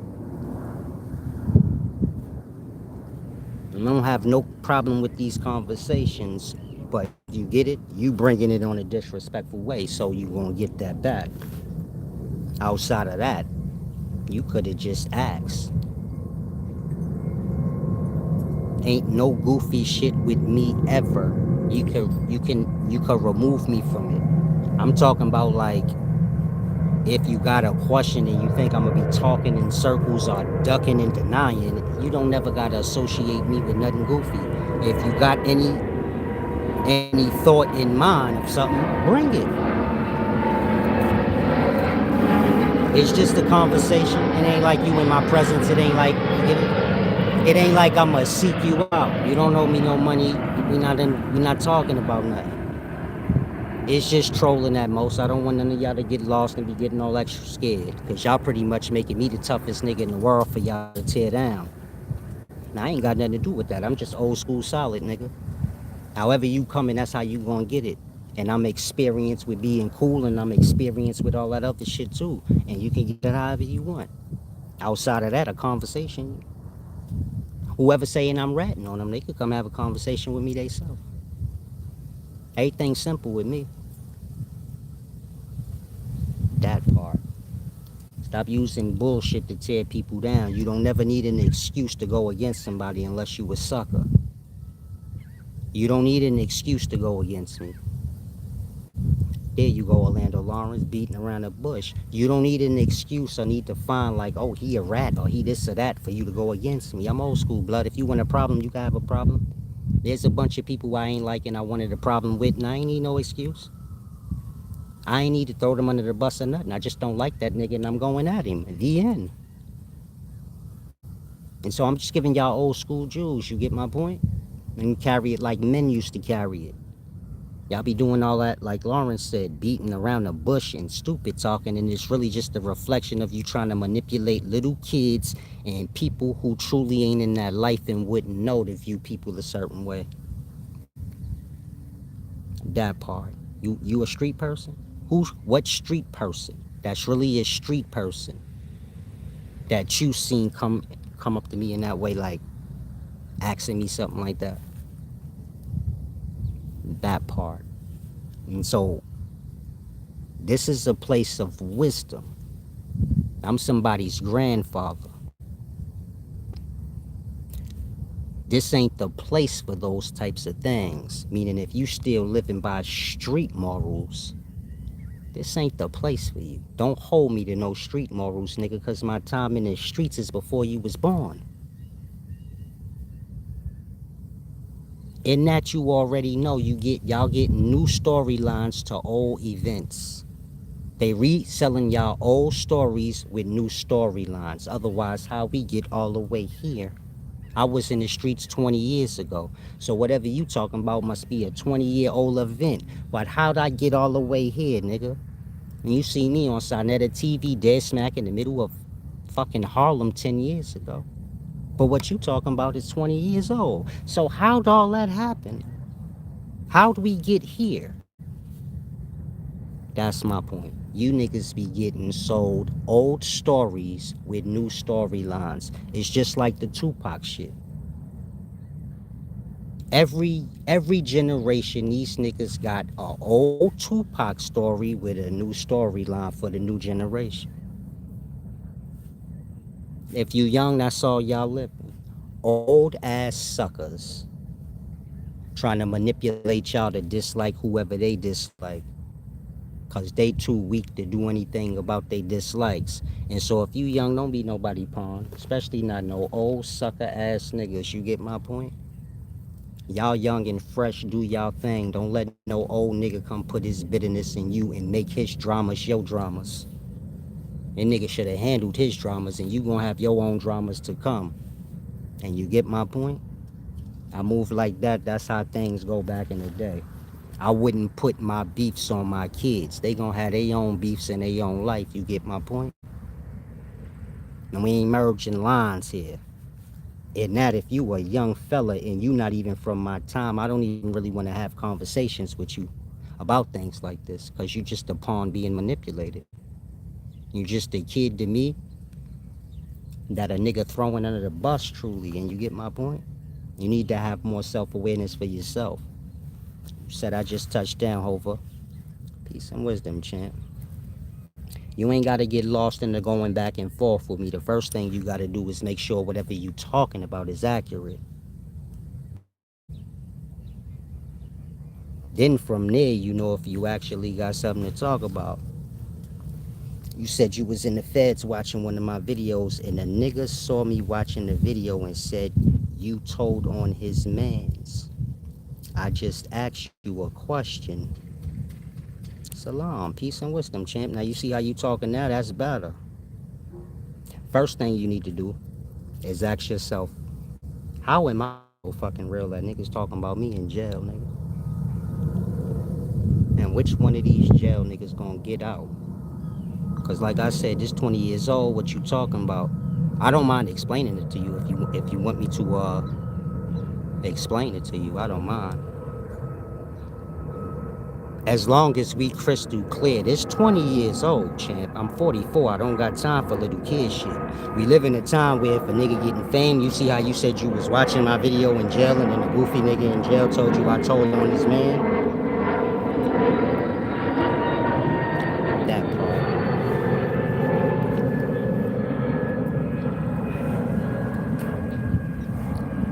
You got no context to it, nothing. You didn't even ask the nigga like, well, why you ain't do nothing then, nigga? Now fuck you. Why y'all running around telling niggas shit and ain't doing nothing? And so if you not a sucker, champ, you can't carry yourself like a sucker, man. You saying everything that suckers say. Like I said, this 20 years old. My time in the streets and my time teaching, they don't overlap in no way. I went from the streets to working a 9 to 5 job. I got injured at work, and then you get it. That's when I came into my teachings and all of that and doing that. So there ain't no overlapping. For any of y'all that got that mind where you think like I did some dirt in the streets and then ran over here to the spiritual realms. Anybody want to get bit, like I said, if there's any shoelaces untied in the streets, then I will tell y'all, excuse me with the teaching shit, I got some shit I got to take care of right quick, and you get my point? I thought my leaving the streets was doing people a favor. You get my point? It ain't like I'm the nicest motherfucker out there. It ain't like I ain't a problem when I'm out there. So I thought niggas would be thankful that I left. But if they ain't, let me know, nigga. I don't mind coming back. It ain't like I don't move through the neighborhood still. You get my point? Y'all got a perspective like I'm rich and famous and tucked away somewhere. No. Niggas is just feeding y'all goofy stories because y'all eating it up. But it's like I said, I'm not from those times where you try to manipulate the young or manipulate strangers or any nigga you come across to dislike this person or that person. You don't know me, you don't even know the person that they talking about. So you see my point? Niggas is desperate to that point where they saying this shit to strangers and don't nothing pop in your head like this shit must be. Dude must just be solid, and that's that. And so I'm glad you said that, though. I didn't know, that nigga's in jail. I'ma just be real with y'all. You got people that did dirty. If you from New York, there's a nigga. I don't want to throw nobody names out, cause you get it. I see y'all want to play, so I don't want to just. If I got to dust one of you niggas off, I don't want to be throwing names and shit out there like that.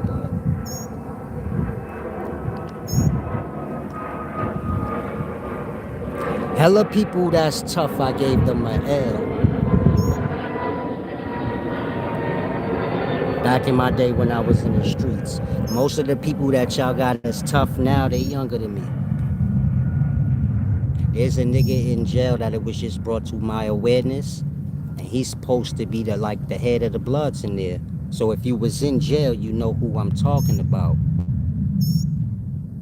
But I don't know him like that. I know him as a goofy that got shot and ain't do nothing about it. He had a problem with somebody that I know, they came and got me. Long story short, this nigga got smoked. I seen him after that, I laughed at him. He ain't do nothing, he a little nigga. Now he a old nigga running jail, but you get it? I know him as a little nigga from the hood that got smoked. And you got other niggas like that. You got a lot of niggas walking out here that be acting like they tough, but back in the day when we was all outside, they got that cold-blooded L from me. And I was only 18, 19 at these times. And so you got a lot of people that, I suppose y'all gonna hear anything y'all listen to in regards to me, but I'm just telling you it ain't true, man. When I was young, I was just, a little ruthless with it. So maybe your favorite big homie, I gave that nigga a L and he just forgot to tell you that part.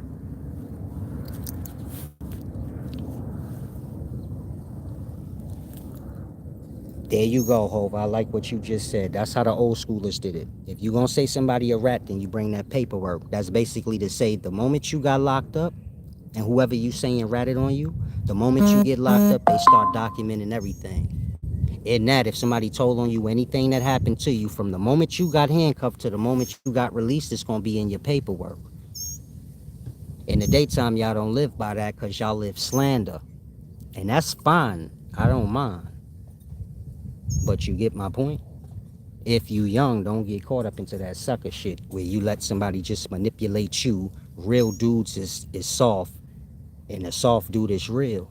You gotta hold people to how they carry themselves. Meaning, however homeboy brought it to you, you was supposed to judge him on that. Like, yo, you moving like a sucker. That ain't usually how that is. And so you get my point? Mind you, if you was able to see me, he was able to see me. And at any moment from jail, he could have commented on a video. And you get my point? I'm old school. We could make a whole big event about this shit if that's what y'all want. A lot of y'all like that. You don't have no awareness of your actions. You keep talking what you think gonna happen. Again, if you keep calling for it, what y'all think gonna happen? If you somebody out there running around saying that I ratted on this person or that person, well, you keep calling for it, what you think gonna happen. Don't play with yourself like you don't know how I get down, because if you didn't know, you would have been rushed me. That part. And so, like I said, I'm 44. My time's in the streets 20 years ago, man. But I ain't gonna act like I was the nicest nigga on the street. But it's the streets, so like, what we even talking about? You get it? Wouldn't matter what I did to anybody out there. It's the streets. You can't be tough and a victim. You can't catch your L, then 20 years pass and you gossiping about a nigga because you bitter. Like, I don't do that. I've been shot, stabbed, and all that out there. Y'all ain't never heard me crying about shit, right? You ain't never heard me telling you this about this nigga or that nigga. Whoever I got a problem with, I'm going to do them however I want. And I don't need to tell you nothing or ask nobody permission for nothing. I'm from old school times for real, champ. Like I said, if I ever told on any nigga, I would have told you. But it's not that fucking deep. You get my point? You can't escape nothing in this life. You see my point? If I really did whatever you talking about, there would be no way for me to escape it. And that there's no need for me to lie about it. It'll just be what it is. Like I said, when I was young, I was active. It ain't like whatever come with whatever come with whatever. You get my point?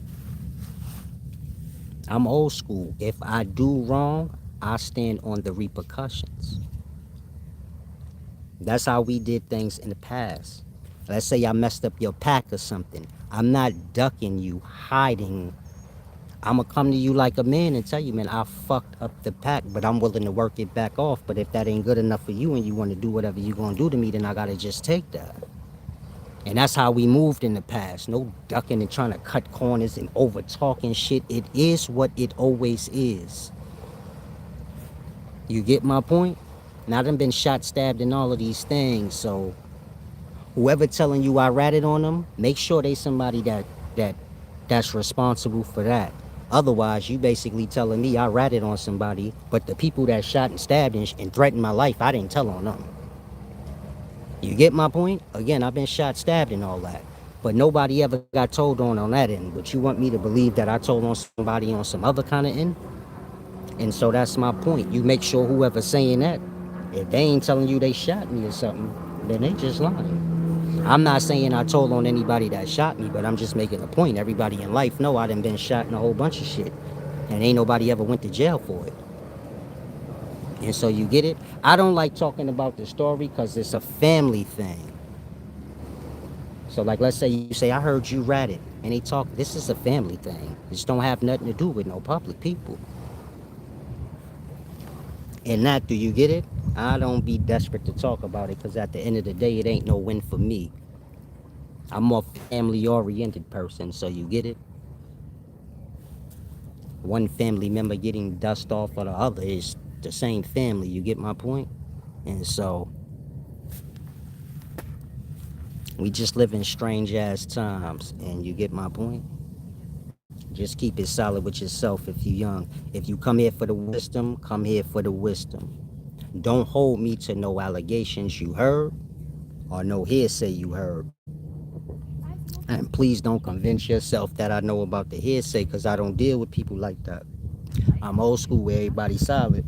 And whoever gossiping and doing all the goofy shit, more than likely I ain't got no relationship with them. So I wouldn't even hear or know about anything that, is happening in the goofy realms of shit. And that, whatever you hear, bring it to me. I ain't got no problem with clarifying nothing for you. Unless you being disrespectful about it. Then we just gonna be being disrespectful. But outside of that, if you hear anything about me that's gonna have you like, how I say give back and do this or that. If there's anything you heard about me where you gonna be holding it against me to where you not gonna be fair, then just go on your way or bring it up. Because when you coming to get wisdom from me every day, and then you desperate to go against me, that's not how that go. There's just jewels for the new generation. You can't come and receive from somebody and you get it, have them looking out for you. Y'all don't got big homies and elders and shit like that that's giving y'all jewels. That ain't something you just overlook like, oh, it ain't no big deal. That is a big deal. Otherwise, y'all own elders would be taking the time out and doing these things for y'all. And so you get my point? I don't want to be being big brother to you. And then you come in here being op to me. Because you done heard some goofy ass shit. And you holding me to it. Hold me to fact only. Outside of that, whatever you hear, tell a nigga to bring it directly to me and see if he got that energy. If he don't, then just leave it go. He basically lying. If he tell you like, nah, I'm scared of that nigga, there you go. Telling you everything he telling you because he's scared of me, but that don't mean he don't want something to happen to me. You get it? He trying to manipulate you or whoever to do something to me because he too scared too, but you get my point? Hold people to their words. Hold them to how they carry themselves. Outside of that, I was honorable on the streets. I always been honorable. And I've always gotten, problems come with being honorable, just like problems come with your ass being a whole dishonorable goof. But the problems that come with you being honorable is, once in a blue moon. Meaning, if you honorable, so you going to be interfering with people wanting to do whatever little dishonorable things they want to do in any moment. And maybe they take offense to you after that. You get it? Maybe somebody want to fuck somebody up, but I intervene and be like, nah, I fuck with them. You can't do that.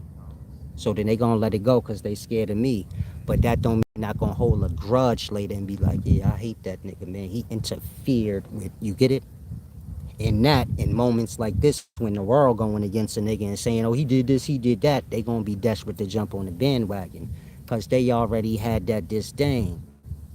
And so you get my point? That's why I said when I was in the streets, I wasn't, you get it? I'd have dusted your ass off. I ain't gonna even sit here and lie about it. I would have pumped holes in any of y'all. Like, this is how I get down. But that's back in the day.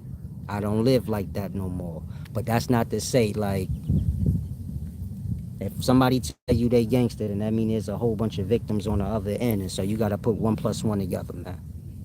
If you heard I was gangster and I was tough, then that means there's a whole bunch of motherfuckers that tough was on. And I don't suppose they gonna have nice things to say about me. And I ain't gonna tell them that they should. If all they got to do is run their mouth about me, I'll take that. Like I said, I'm not ducking nothing. Maybe I served your mama and you had mad hardship growing up because your mother was on drugs and I was selling it to her. So now you go around and shit talk on me. I ain't gonna do nothing to you for that because I'm in the wrong. That's your mama. I'm aware of my selling dope days and you get it? Whatever pain I might have brought to people. And that whoever want to take offense and you got a good reason, I ain't, you get it? As long as you ain't trying to do nothing physical to me, I ain't gonna stop you from venting. You gotta give people that. And so if you hear anything negative about me, it's mostly just that. Nigga just venting. If I was in the wrong, which usually I ain't, but you get it? Maybe something petty I overlook, but people petty, so you can't tell them how to receive things. And that, you get my point? I ain't tripping about it. It's just like those of y'all that come here to learn, maybe you got cursed out one day and you choose to hold a grudge for however long you do. And you talk shit about me. I ain't gonna beat you up for that, you get my point? I ain't gonna try to do nothing to you for that. My wrongs is my wrongs, and however people want to receive it, that's on them. But you're not gonna try to, like, you get it? You're not gonna be pressing up against me. You're not gonna be lying on me and all of that. That's when it's gonna get something else. But anything that's truthful or whatever the case may be, like I said, I wasn't an angel in the streets. And ain't nobody in the streets an angel. That don't even make no sense. So, but living that life was good because it make the good have purpose, if that makes sense. Like,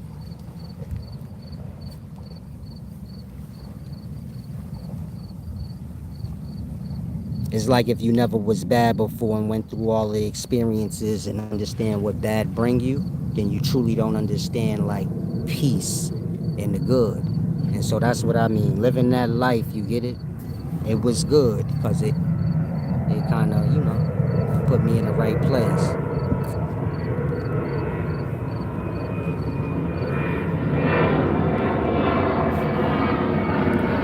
Peace and wisdom, over 25. I like you, champ. You sound like you young. You sound like you got, you sound like you know, but you don't know. And so everything you said right, man. You say you trying to get wisdom to change your life. Focus on that. In regards to street rules, don't be concerned with who tell it or not. Ain't no honor in that life. You get my point? That's why I say don't hold me to that life. I don't live that life no more. That life's for little kids, man. The morals and values in that life is not real morals and values. It's biased morals and values. I could sell dope and kill people, then when the nigga tell on me, I'm crying. That don't go together. If you could do dirt, you could get dirt. However that dirt come to you, it come to you. And so I live like that. And that's why I'm not in the streets. Because I ain't about to be sitting here making myself a sob story. We out there selling dope, busting our gun, doing the wrong things, then we want to cry when the wrong thing happened to us. That's not how that go. And so you get my point? You want to evolve to real morals where you moving right on your end and you expect it on the other end. You don't want to skip over yourself. And so if you young, especially if you ain't in the streets, don't matter who told on who, unless you win that life. And if you win that life, well, you better know who did what. Otherwise, you get my point.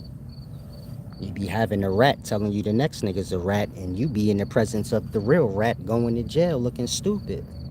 And that ain't it. I done seen that happen in my day. Where the young nigga running with the goofy because the goofy done convinced him he real because the young nigga don't know nothing.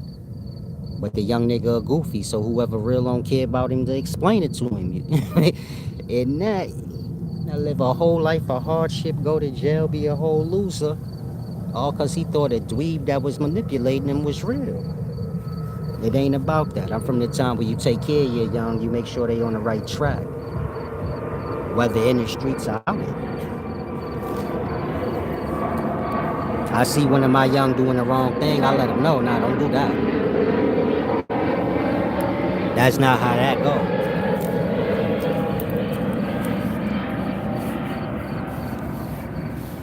And so, like I said, this whole make-believe rat story that niggas been selling for 20 years, I didn't even know niggas was still selling it. That shit's sad when I think about it.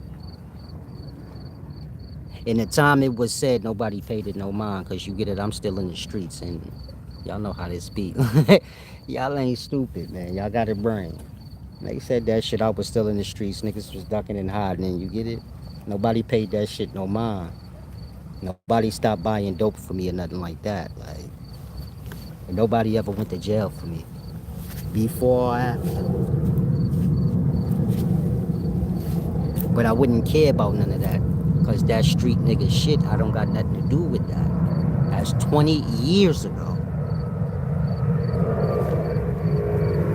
But just for clarity,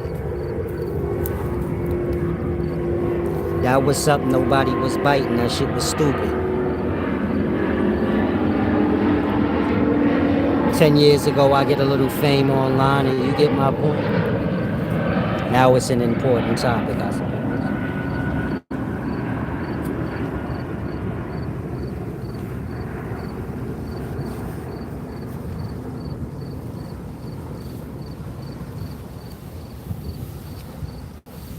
But like I said, it's an old thing, and it's a family thing. When I say family, I don't mean like, you know how y'all got y'all friends and y'all little gang, y'all call y'all family? I'm not talking about that. I'm talking about like blood. Like,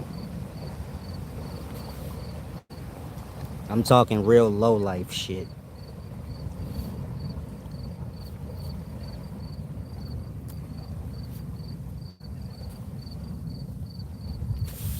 And so don't hold me to no allegations. Hold me to how I deal with y'all. Like I said, I be trying to be like a big brother, you know? A mentor to some of y'all that's open to, listening. Don't just be hearing shit about me and then you get it? You gotta be loyal and solid back. Life is a balance. It ain't about saying I'm gonna be unfair and unbalanced because I heard this or that. You wouldn't want me to hold you to that. None of y'all will want me to start telling y'all lies and scrambling y'all brain up because I heard. And so do me the same. More than y'all been watching me for long enough where you see my character. And so just hold me to my character. That's that. I ain't saying I'm the most gentlest nigga in the world, but you get it? Hold me to my character. Because niggas will make you a goofy in this life. Like I said, I always been solid. Now I'm gonna tell y'all where this whole lie come from. And y'all make sure y'all go reshare it like y'all be sharing the lies. Because it's quite simple. And I used to sell dope when I was younger. And I have a little cousin. He got locked up or whatever the case may be. He did a couple of years and came home. And then our dog got kicked in. When our dog got kicked in, he was a little bitter that he was on parole. If you familiar with parole, you already know. Your dog get kicked in, niggas get guns and drugs, you finished. Ain't nothing nobody could do for you. It's over for you. And so he was bitter with that. Be clear, 20, I'm like 23, 24. He like 22. Niggas is little kids.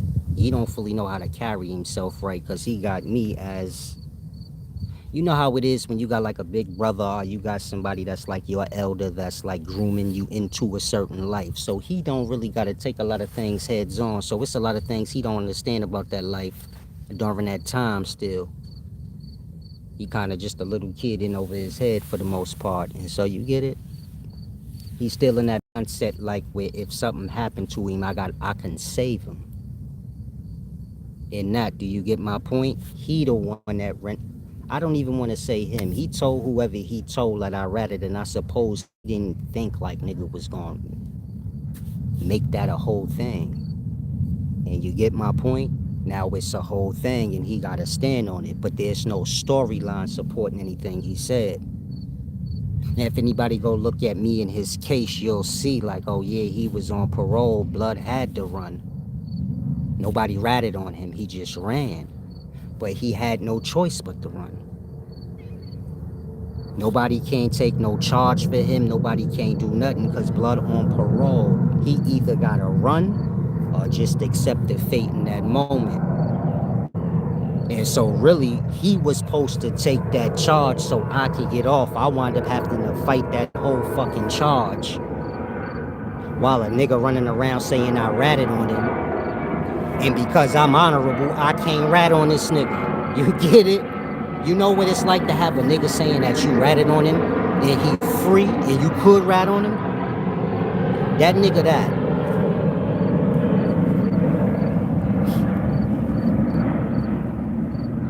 And so that's where that whole stupid story comes from. A bitter little kid that got caught up and you get it. He's expecting somebody to save him and nobody can save you. That's why I be telling a lot of people if you gonna get in the streets and live that life, you got to know what you signing up for. Cause a lot of y'all still like kids. You think somebody gonna save you. You all in the bullpens praying to God and please just give me one more chance shit. And this ain't for that. You gotta be man, it's gonna be what it be. He my little cousin, you get my point? I would have did whatever I could do for him in them times. But you get it? The motherfucker don't listen, so shit be how it be. But that's what happened. In regards to him getting told on, there's nowhere in his paperwork that he got told on.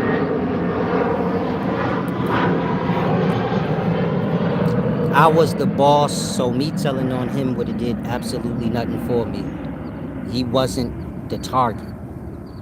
He's just the little nigga that they gonna try to bend up and make the nigga tell on me if anything. He on parole, so he ran on his way. And you get my point? He spread that rumor while he was on the run.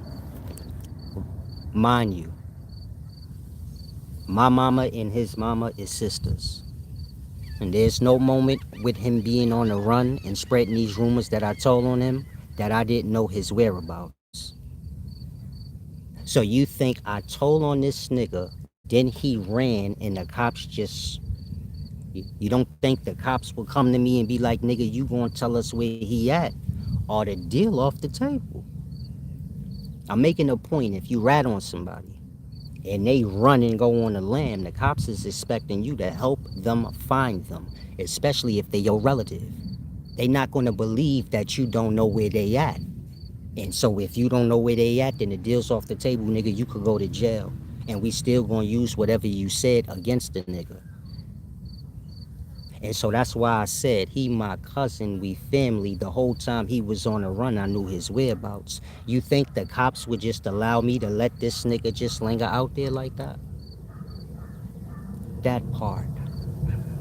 I'm saying that for anybody that know us, that know like he was on the run for quite some time. Why was he on the run for quite some time if I was telling on him? You don't think I could have told him where he lived at? And so I'm just making the point that, you get it? He made that lie up, but it's probably just a matter of him telling one or two people that in the moment of bitterness and them spreading it, and then the next person spreading it, and then you get after 20 years, it be what it be.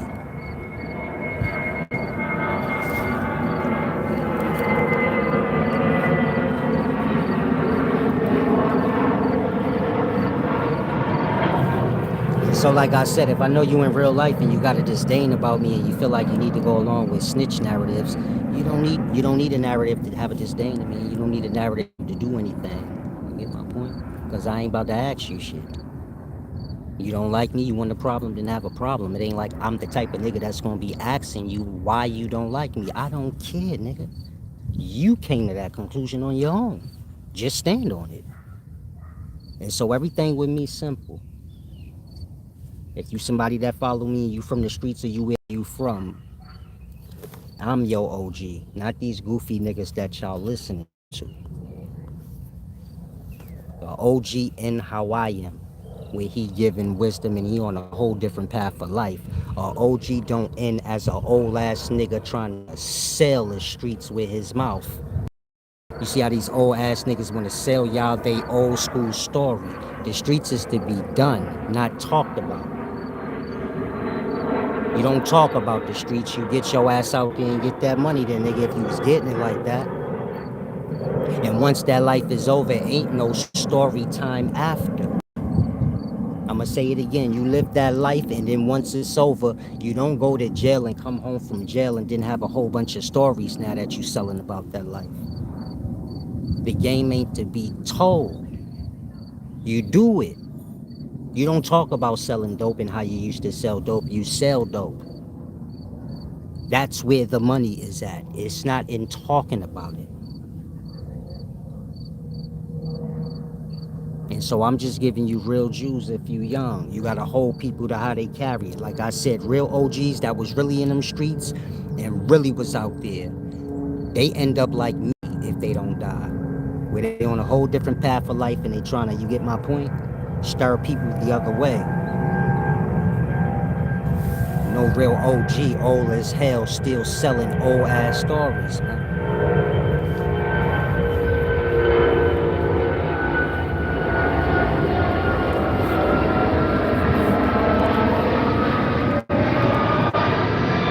I see what you said over. You said you can't accept somebody telling because you got told on. I got told on. This is why I told you I'm the realest person you ever gonna meet. If you somebody from the streets, you're not never gonna meet nobody realer than me.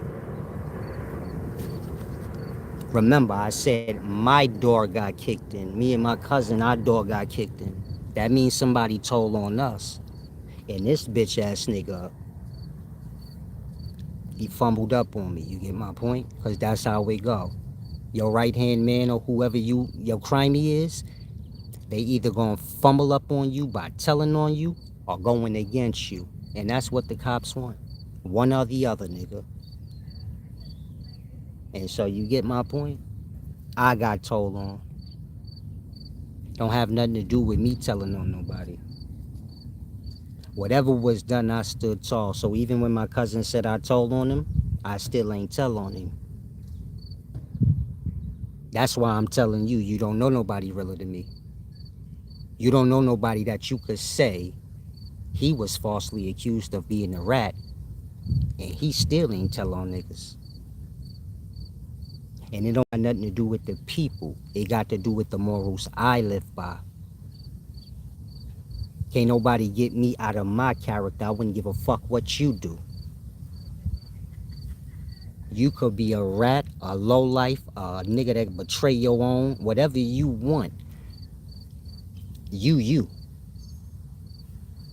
If a nigga rat on me, it's not in my mind to rat back on him. I'm gonna deal with him how I deal with him, but he can't make me him. He his own person. I don't do backsies. I do me. And so if you're young, that's how you move. You don't have no excuse of ever doing a dishonorable thing because the next nigga did it to you first. You deal with him in an honorable manner the way you do, and you let him deal with you how he deal with you in his dishonorable way. And it's gonna be what it be. And so you get my point?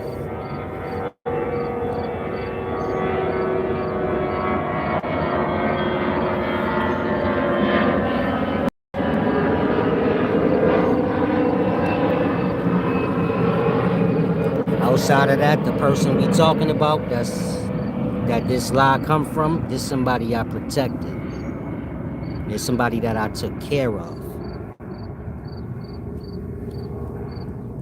I'm just saying that so you could know how how low niggas can be in this life. Y'all got friends and family members. Don't think like just cause a nigga your right hand man, he can't be the lowest nigga on the planet.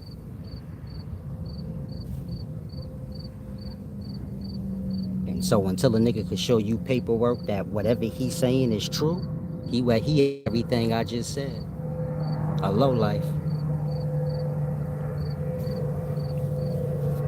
When he decided he wanted to leave the streets because he was writing books his first time in jail, I'm the one that gave him his book cover. I'm the one that was supporting him. Otherwise, he wouldn't even have did it. You know how it be in the streets.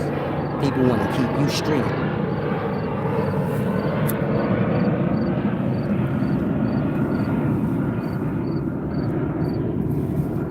And so anybody I know I ever encountered in life or they say that they know me, I raised them up. If I know you in real life, you know that's a fact. You was a poo putt when I met you. And the only thing that was required of you was to be loyal. I'ma say that again, anybody I know, I raised them up. Same with y'all. You coming in this motherfucker to hear me talk, you getting jewels that you have applied over these years and bettered yourself. And ain't nobody come into my presence and get did dirty ever. And nigga leave me new and better. And so hold me to that.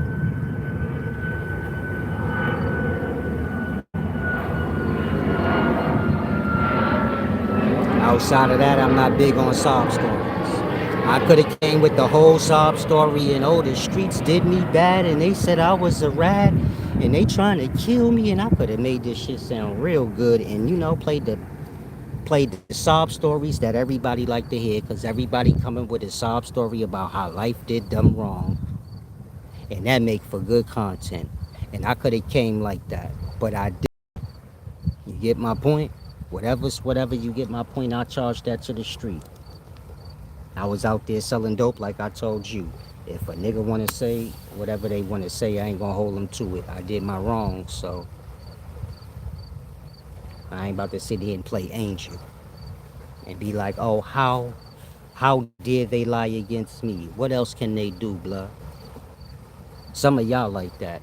You mad tough as shit, you be shooting people and shit like that, and then you got the audacity to wonder to yourself, why are people lying on me?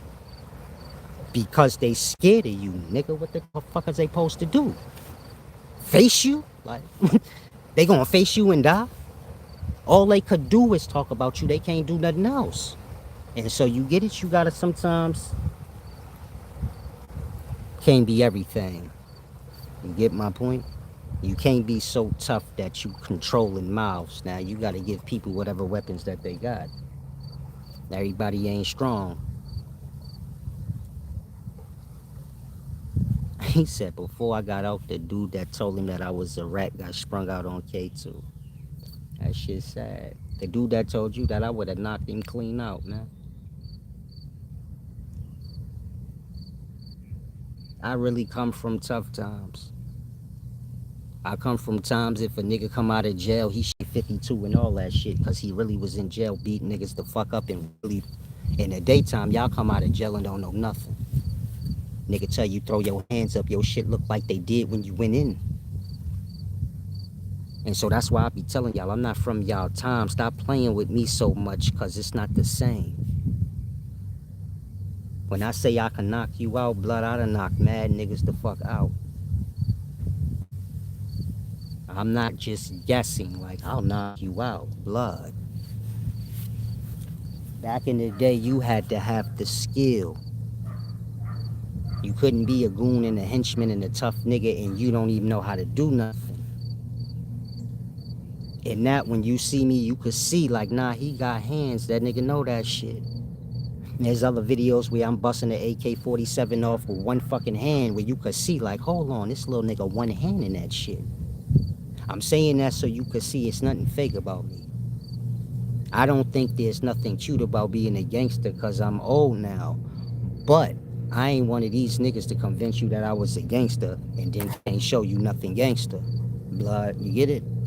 I could show you the jail 52. I could show you how to bust off a pistol for real. You get my point? I was really out there. I could show you bullet holes, knife wounds, whatever you want to see that got to do with whatever you associate with tough. That ain't the way though. I'm telling you from a person that did it. It's a waste of time. You do all that tough shit to where you still gotta start over. You see how the 18-year-old get out of school and then gotta go to college or get a job and do that? After all your tough life, then you did all of that so you got to go in a whole circle and still start over from scratch.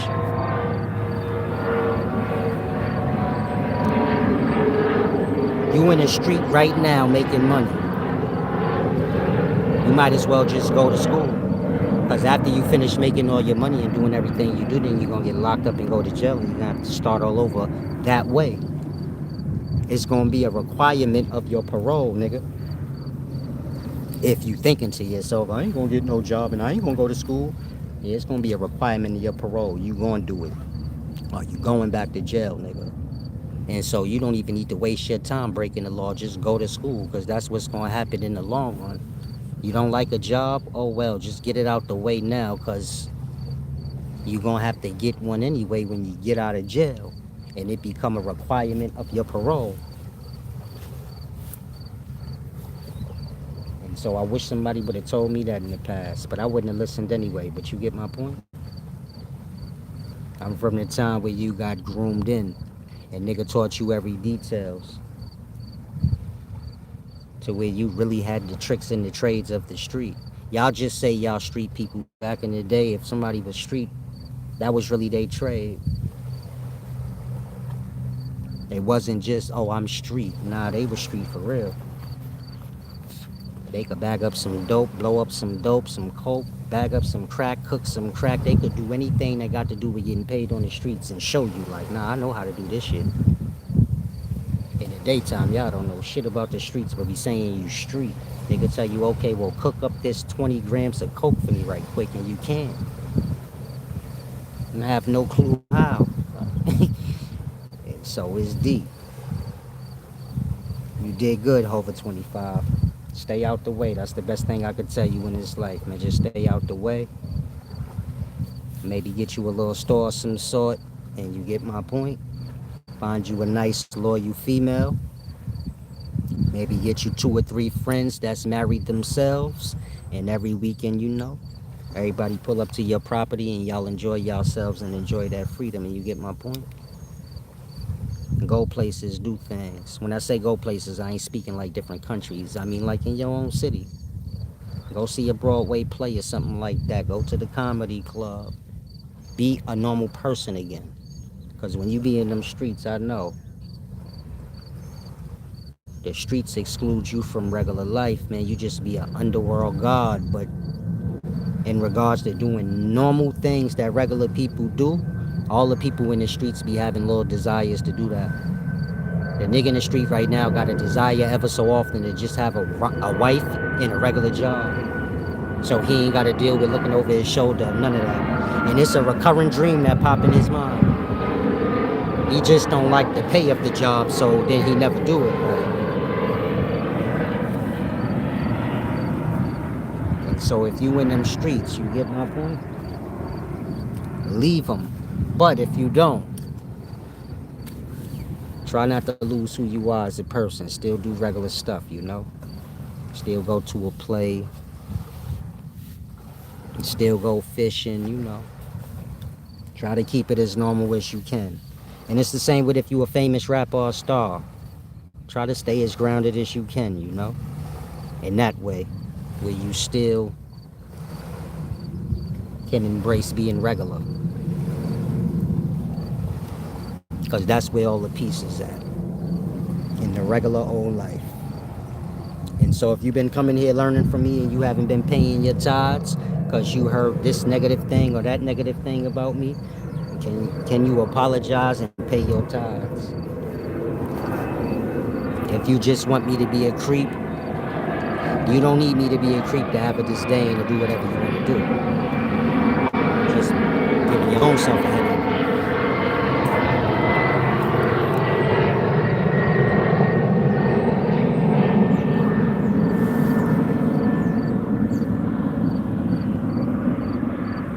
Outside of that, I always been like, How y'all see me now? Solid. I don't just go with the flow or whatever's whatever. It gotta be right. When I was in the street, same way. And I ain't just going with whatever the flow is. It gotta be right. And whatever you talking about, you gotta know what you're talking about all the way. Otherwise, I'm gonna take offense. Like you trying to play me, like you trying to use me as your pawn or something like that. So just hold me to that. Hold me to being the wisest man alive, a man of honor and balance, or a man, of balance and honor. You don't gotta hold me to no street shit. I don't got nothing to do with that. You couldn't pay me to deal with niggas in the streets. Niggas in the streets ain't got no fucking honor. Niggas is like high school chicks that you see how you started off, Hova, where you was like, I heard you a rap. That's a high school female shit. I ain't saying me and you good now. You you panned out to be pretty cool, but in the beginning, and so you see my point? I don't deal with niggas in the streets. Niggas in the streets is scared to death. They like girls in high school. They'll go along with anything. About 3 or 4 or 5 real dudes in the streets, and everybody else out there scared to death, man. And that's the real truth. You been in the streets over, I ain't lying. It'd be 2, 3 dudes on the block that's really about that action, and everybody else just scared.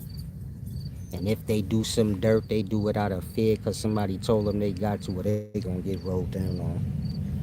And that's how them streets be. All threat and manipulation. And mostly everybody out there no real morals. And so when you get to a certain age, you get it? You're too old for that. That's kid stuff.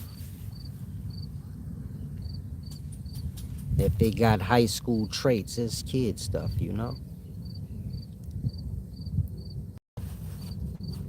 And so separate me from that life. If anybody trying to talk me into existence in life, I don't got nothing to do with none of that nonsense. Get real. I'm a grandfather. I always keep that in mind. And so however I'm conducting myself, I conduct myself from that mindset. In that street activities, get it out your mind, champ.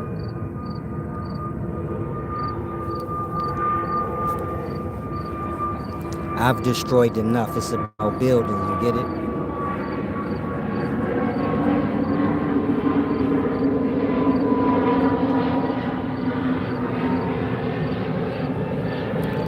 In regards to street stories, I got a bunch of street stories, but I never come on and tell them because you get my point. It's them good old street stories that's probably the reason why I was in the streets because you get it? It's all cycles, man. It's all generational. Same way y'all here in the street niggas get out of jail, tell they jail stories. So what's the same for me when I was 15, 16? Niggas is getting out of jail. Your uncle, your daddy, this nigga or that nigga. It's always the same shit.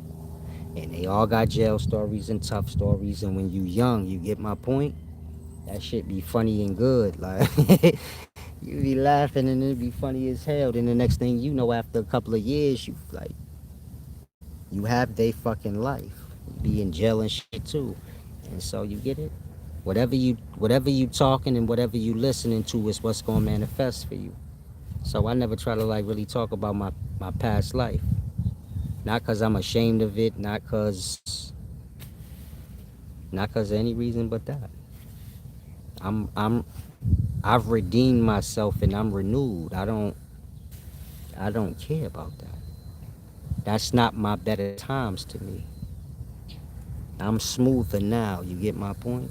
I have my nice little slacks on like I do now, my terry cloth shirts, silk shirts, my designers on doing my grown man thing. Ain't nobody trying to go backwards to be no dusty nigga from the street.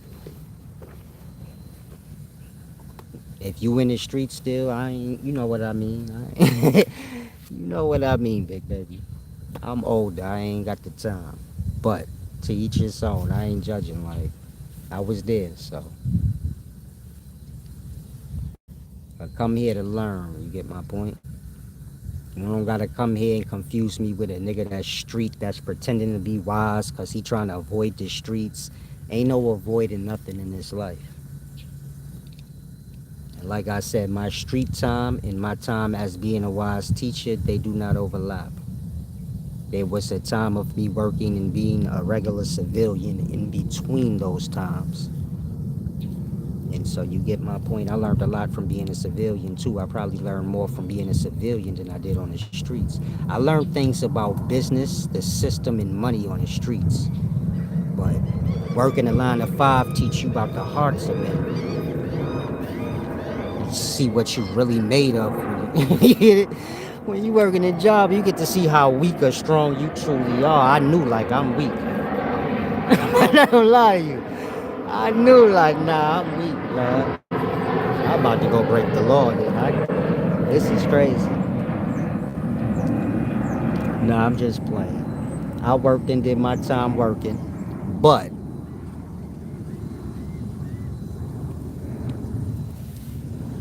I ain't gonna lie, working feel good when you do finish. Like, not like when you finish working for good, but I mean like when you finish your day of work. From having done both, you do have a better sense of pride. Like when you getting off work, especially if you coming home to your wife and kids. That's how I used to do it. I'm coming home to my baby moms and my son, and it feels better than like when you hustling and you coming in. But just the pay of work is like, it's disgusting. But outside of that, and you know the time it take, where you gotta be on their time and all that nonsense. But outside of that, if you a young boy and you just need this jewel, I'm telling you as a man that did both, I sold dope and you get it, and I worked a 9 to 5. I felt better with the 9 to 5, but you get my point.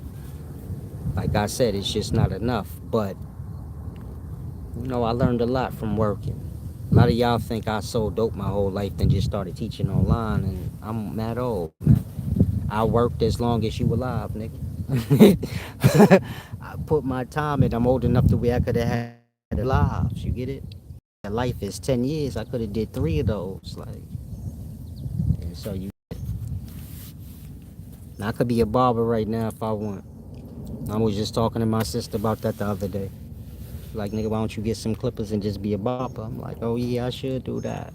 I forgot I had that talent. That was my talent from when I was 13. It's like I said, I'm from a different time than y'all. I'm from a time where we was really poor. Or not even really poor, but the times was just bad. And you get it? We wasn't like y'all where we stressed our parents out and made them feel like shit because they couldn't buy us stuff.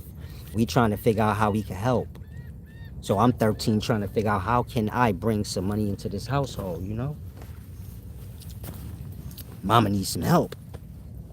Y'all different. And so you get it at 13 years old, I'm cutting hair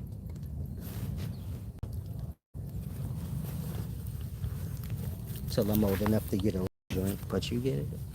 I know about work. Like I said, I learned a lot from working.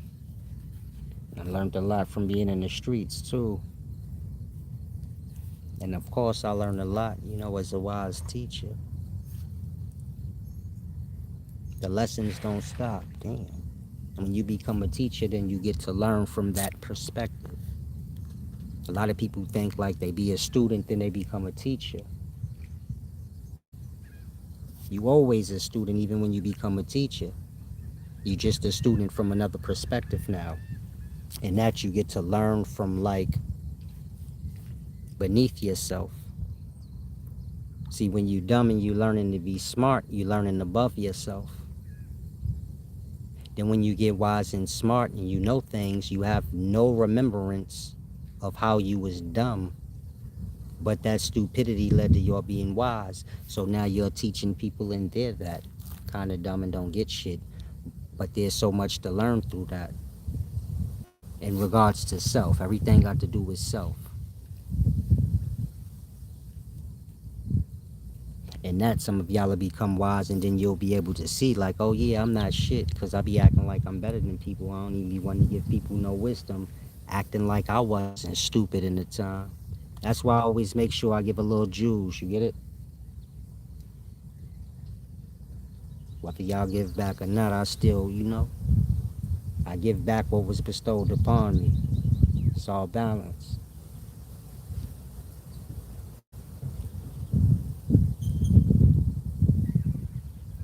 You can't expect a dumb person to have, the morality of the wise in that. It's like I said, as a teacher, you learn. It's all learning. I suppose after you quit being a teacher and you decide to just be a mute, so you learn from that silence. But it's a process. It's like a path.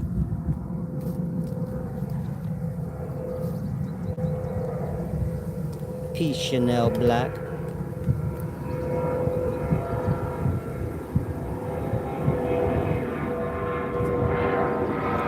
But yeah, I've never done anything dishonorable in the streets or, in regards to anything.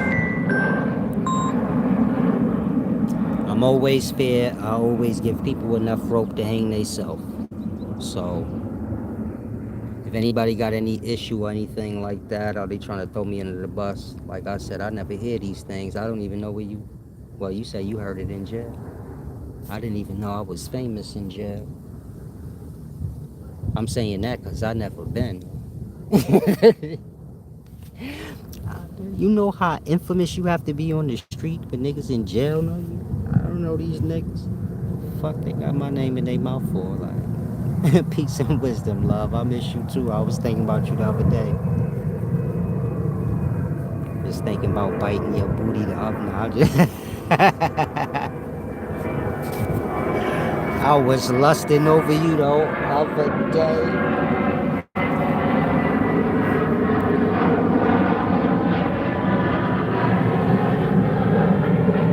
But like I said, oh, I thought you was laughing at me. Smooches. I think you still got my number. I don't know why you don't be calling me no more. I thought you didn't love me no more. I said, oh, Miss Black don't look wise or say anymore.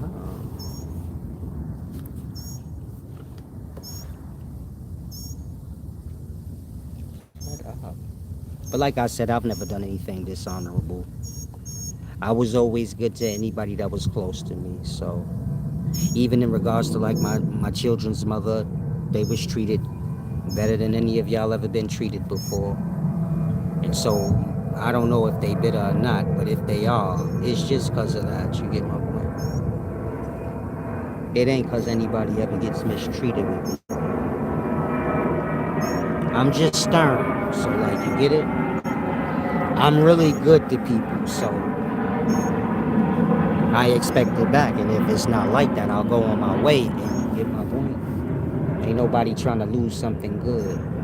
I'm like protected. So like, if you somebody that been around me, then you'll notice that. Like, damn, you keep asking me, am I hungry? Do I need something to eat? Do I want some clothes? Like, I be about the happiness. I don't like to see niggas moping around. Man, what you want to do? Like, you want to go somewhere? You want to go shopping? You hungry? What is up? I used to always ask my daughter that.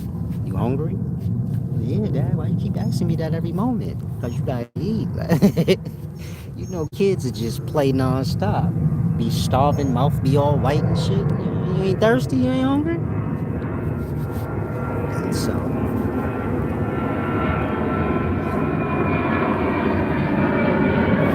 and what you said, Chanel Black, you said not y'all.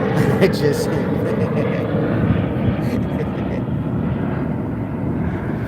and so like I said, I've never done anybody wrong. And if anybody's bitter that, and you feel like you lost me, you didn't lost me, you just didn't never like fix whatever I told you to fix about yourself. Like however you was dealing with me.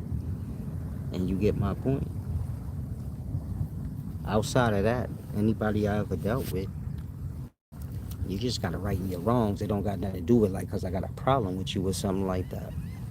I don't take the time out I take on people to be having a problem with it after that. The way I see it, you gonna get your mind together, and you gonna repay me for my good deeds that I did for you. And ain't no going around that. And so just get it together. You don't gotta be bitter and think things is like nothing's forever. It's just forever as long as you carry on and I fix whatever I said. Peace and wisdom. Why you laughing? Why you laughing, Holy Zoe?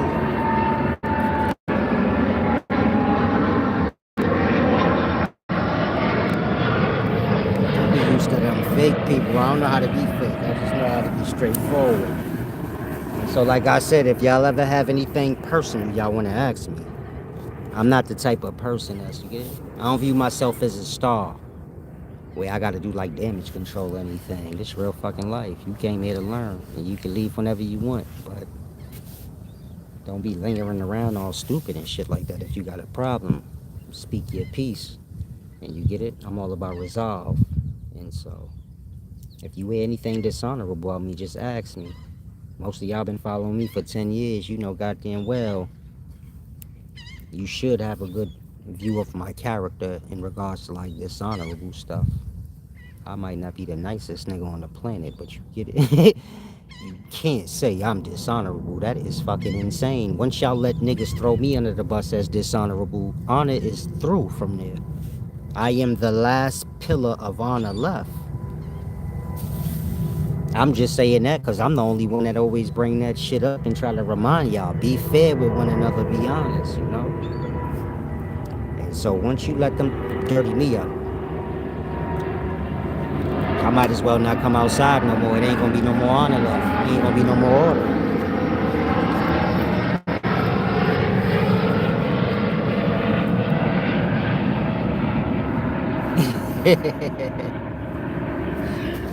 That's how my kids used to be. I used to have my kids like 10 years apart. So when I used to have my daughter in the park, she used to be all ashy and dry around the mouth.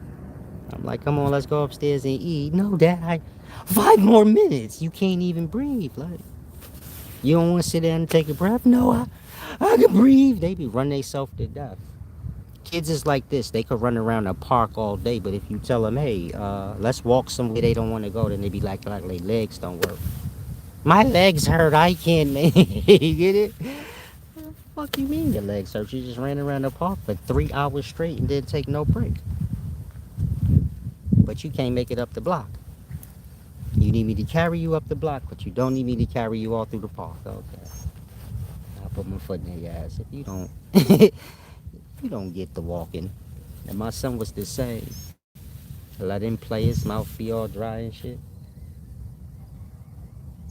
You don't want to eat? No. They always say the same shit. But then, you get it? Kids are strange. Once you take them in the house, then they be starving when it ain't shit to do. You like, oh, now you want to eat? You want to eat my shit too? They eating your food and they food. Eat your own shit. And so kids is precious. I was out here the other day talking to this young man. He about 8 years old with cornrows. Took a liking to me. Him and his little sister. Oh, they was on the video last time playing in the water. Yeah, that's my new buddy, man. I like talking to kids and elderly people. Because, you know, they just more honest. And when you get to my levels of wisdom, it's hard to have the little fake conversations that, you know, society have. Little kids don't know about society yet, and old people, they don't even know where they left their socks. So you feel me? They forgot where they left their fucking socks. They don't know what society is. They don't remember nothing like that no more. They just remember whatever matters and whatever's real. So you get it. Talking to elderly people, you're gonna get that real talk. And when you're talking to 8-year-olds, you're gonna get that real talk. It's a beautiful thing.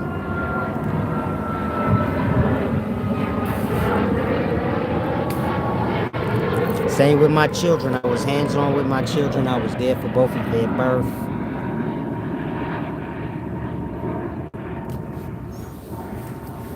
Everything, you know.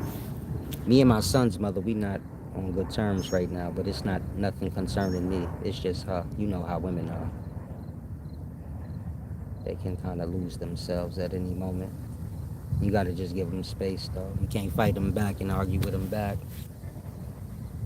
That's just gonna complicate shit.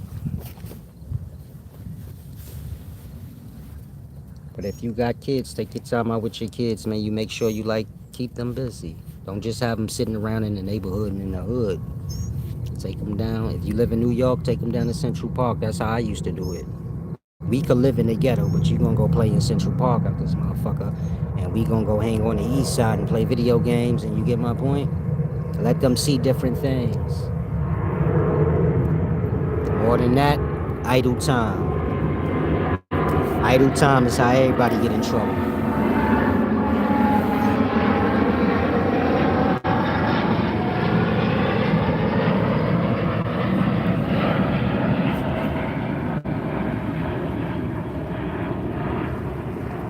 Make sure they got something to do with their idle time. Make sure you take a time out ever so often and teach them little moral values here and there. Same thing I told my daughter. I told her the other day, I'm like, make sure, you and my grandson father kind of sit down and create like family values that the whole family have to live by. Certain boundary lines that y'all as a family, y'all not gonna never let it get beyond that point, and start, making structure, and make sure my grandson understand order. Like you, his mother, he can't be disrespecting you. Same with his father, his grandparents. Make sure he understand that they his parents, and that he understands some kind of structure and order. A lot of y'all wasn't grown up like that in the daytimes. Y'all just kind of like video games and shit is thrown in y'all face. Ain't no real time being taken out. And so these is the things I did with my kids. Y'all gonna have to do the same. Like teach them some order. Get yourself some values, family morals and things like that. This is just for the family.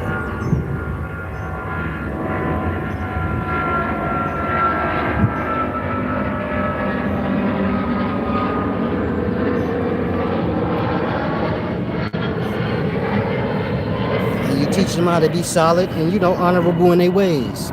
And this is to help them not lose themselves. You get it? If you honest with yourself and you ain't all over the place, so you get my point, it's easier for your feet to be grounded and for you to know who you are.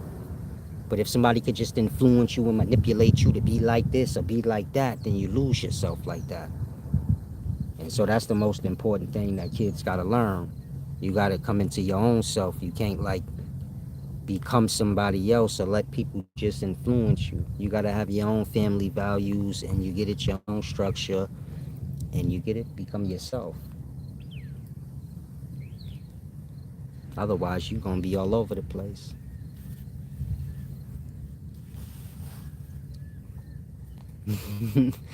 Chanel Black said they do huffing him. Kids is funny. They stink too. Like they smell like musk after they run around the park. They smell like breath and musk. But it's nice. I liked it. I used to like it.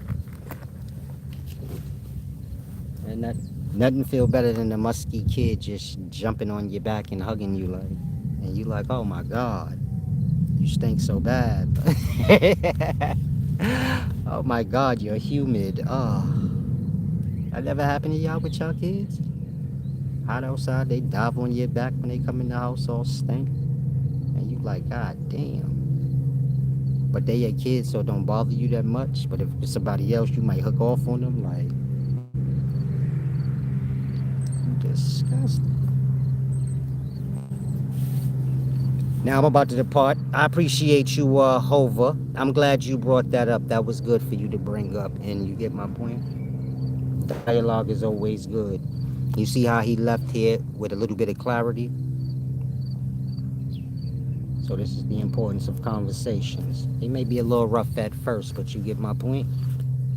If everybody's being reasonable in the conversation, it's easy for things to be cleared up. And in regards to my cousin, I'm not looking for nobody to like hate him or nothing. Like I said, he was a little kid. I done forgave him. I don't really care about it no more. It's not important to me. And you get my point? Nobody got to hold no grudges or feel like this is a back and forth thing and we have a problem, he have a problem. I'm grown, but you get my point. Hopefully everybody heal whenever they can, and shit is all simple. Now, if y'all have any questions concerning deep knowledge, you can ask now, and make sure y'all rewind this video and watch the beginning because I explain some deep things concerning your soul and like the many different places of it. If that sounds strange, don't worry. When you watch the video, you'll see, like, okay, I get it. Deep shit, as always.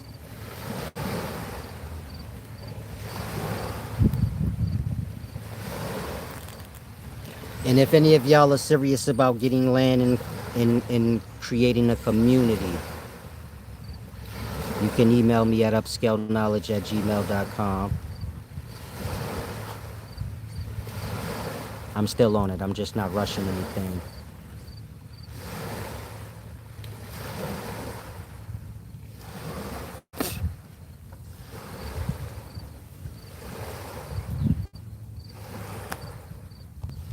Damn, I've been on here way too long.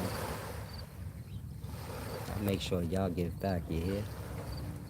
Don't play with me. Don't play with me, you hear?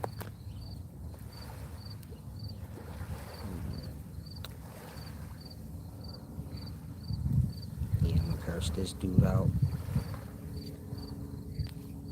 Oh yeah, visit my website if any of y'all are struggling emotionally, mentally, or financially, or physically. I got a book called Manifesto.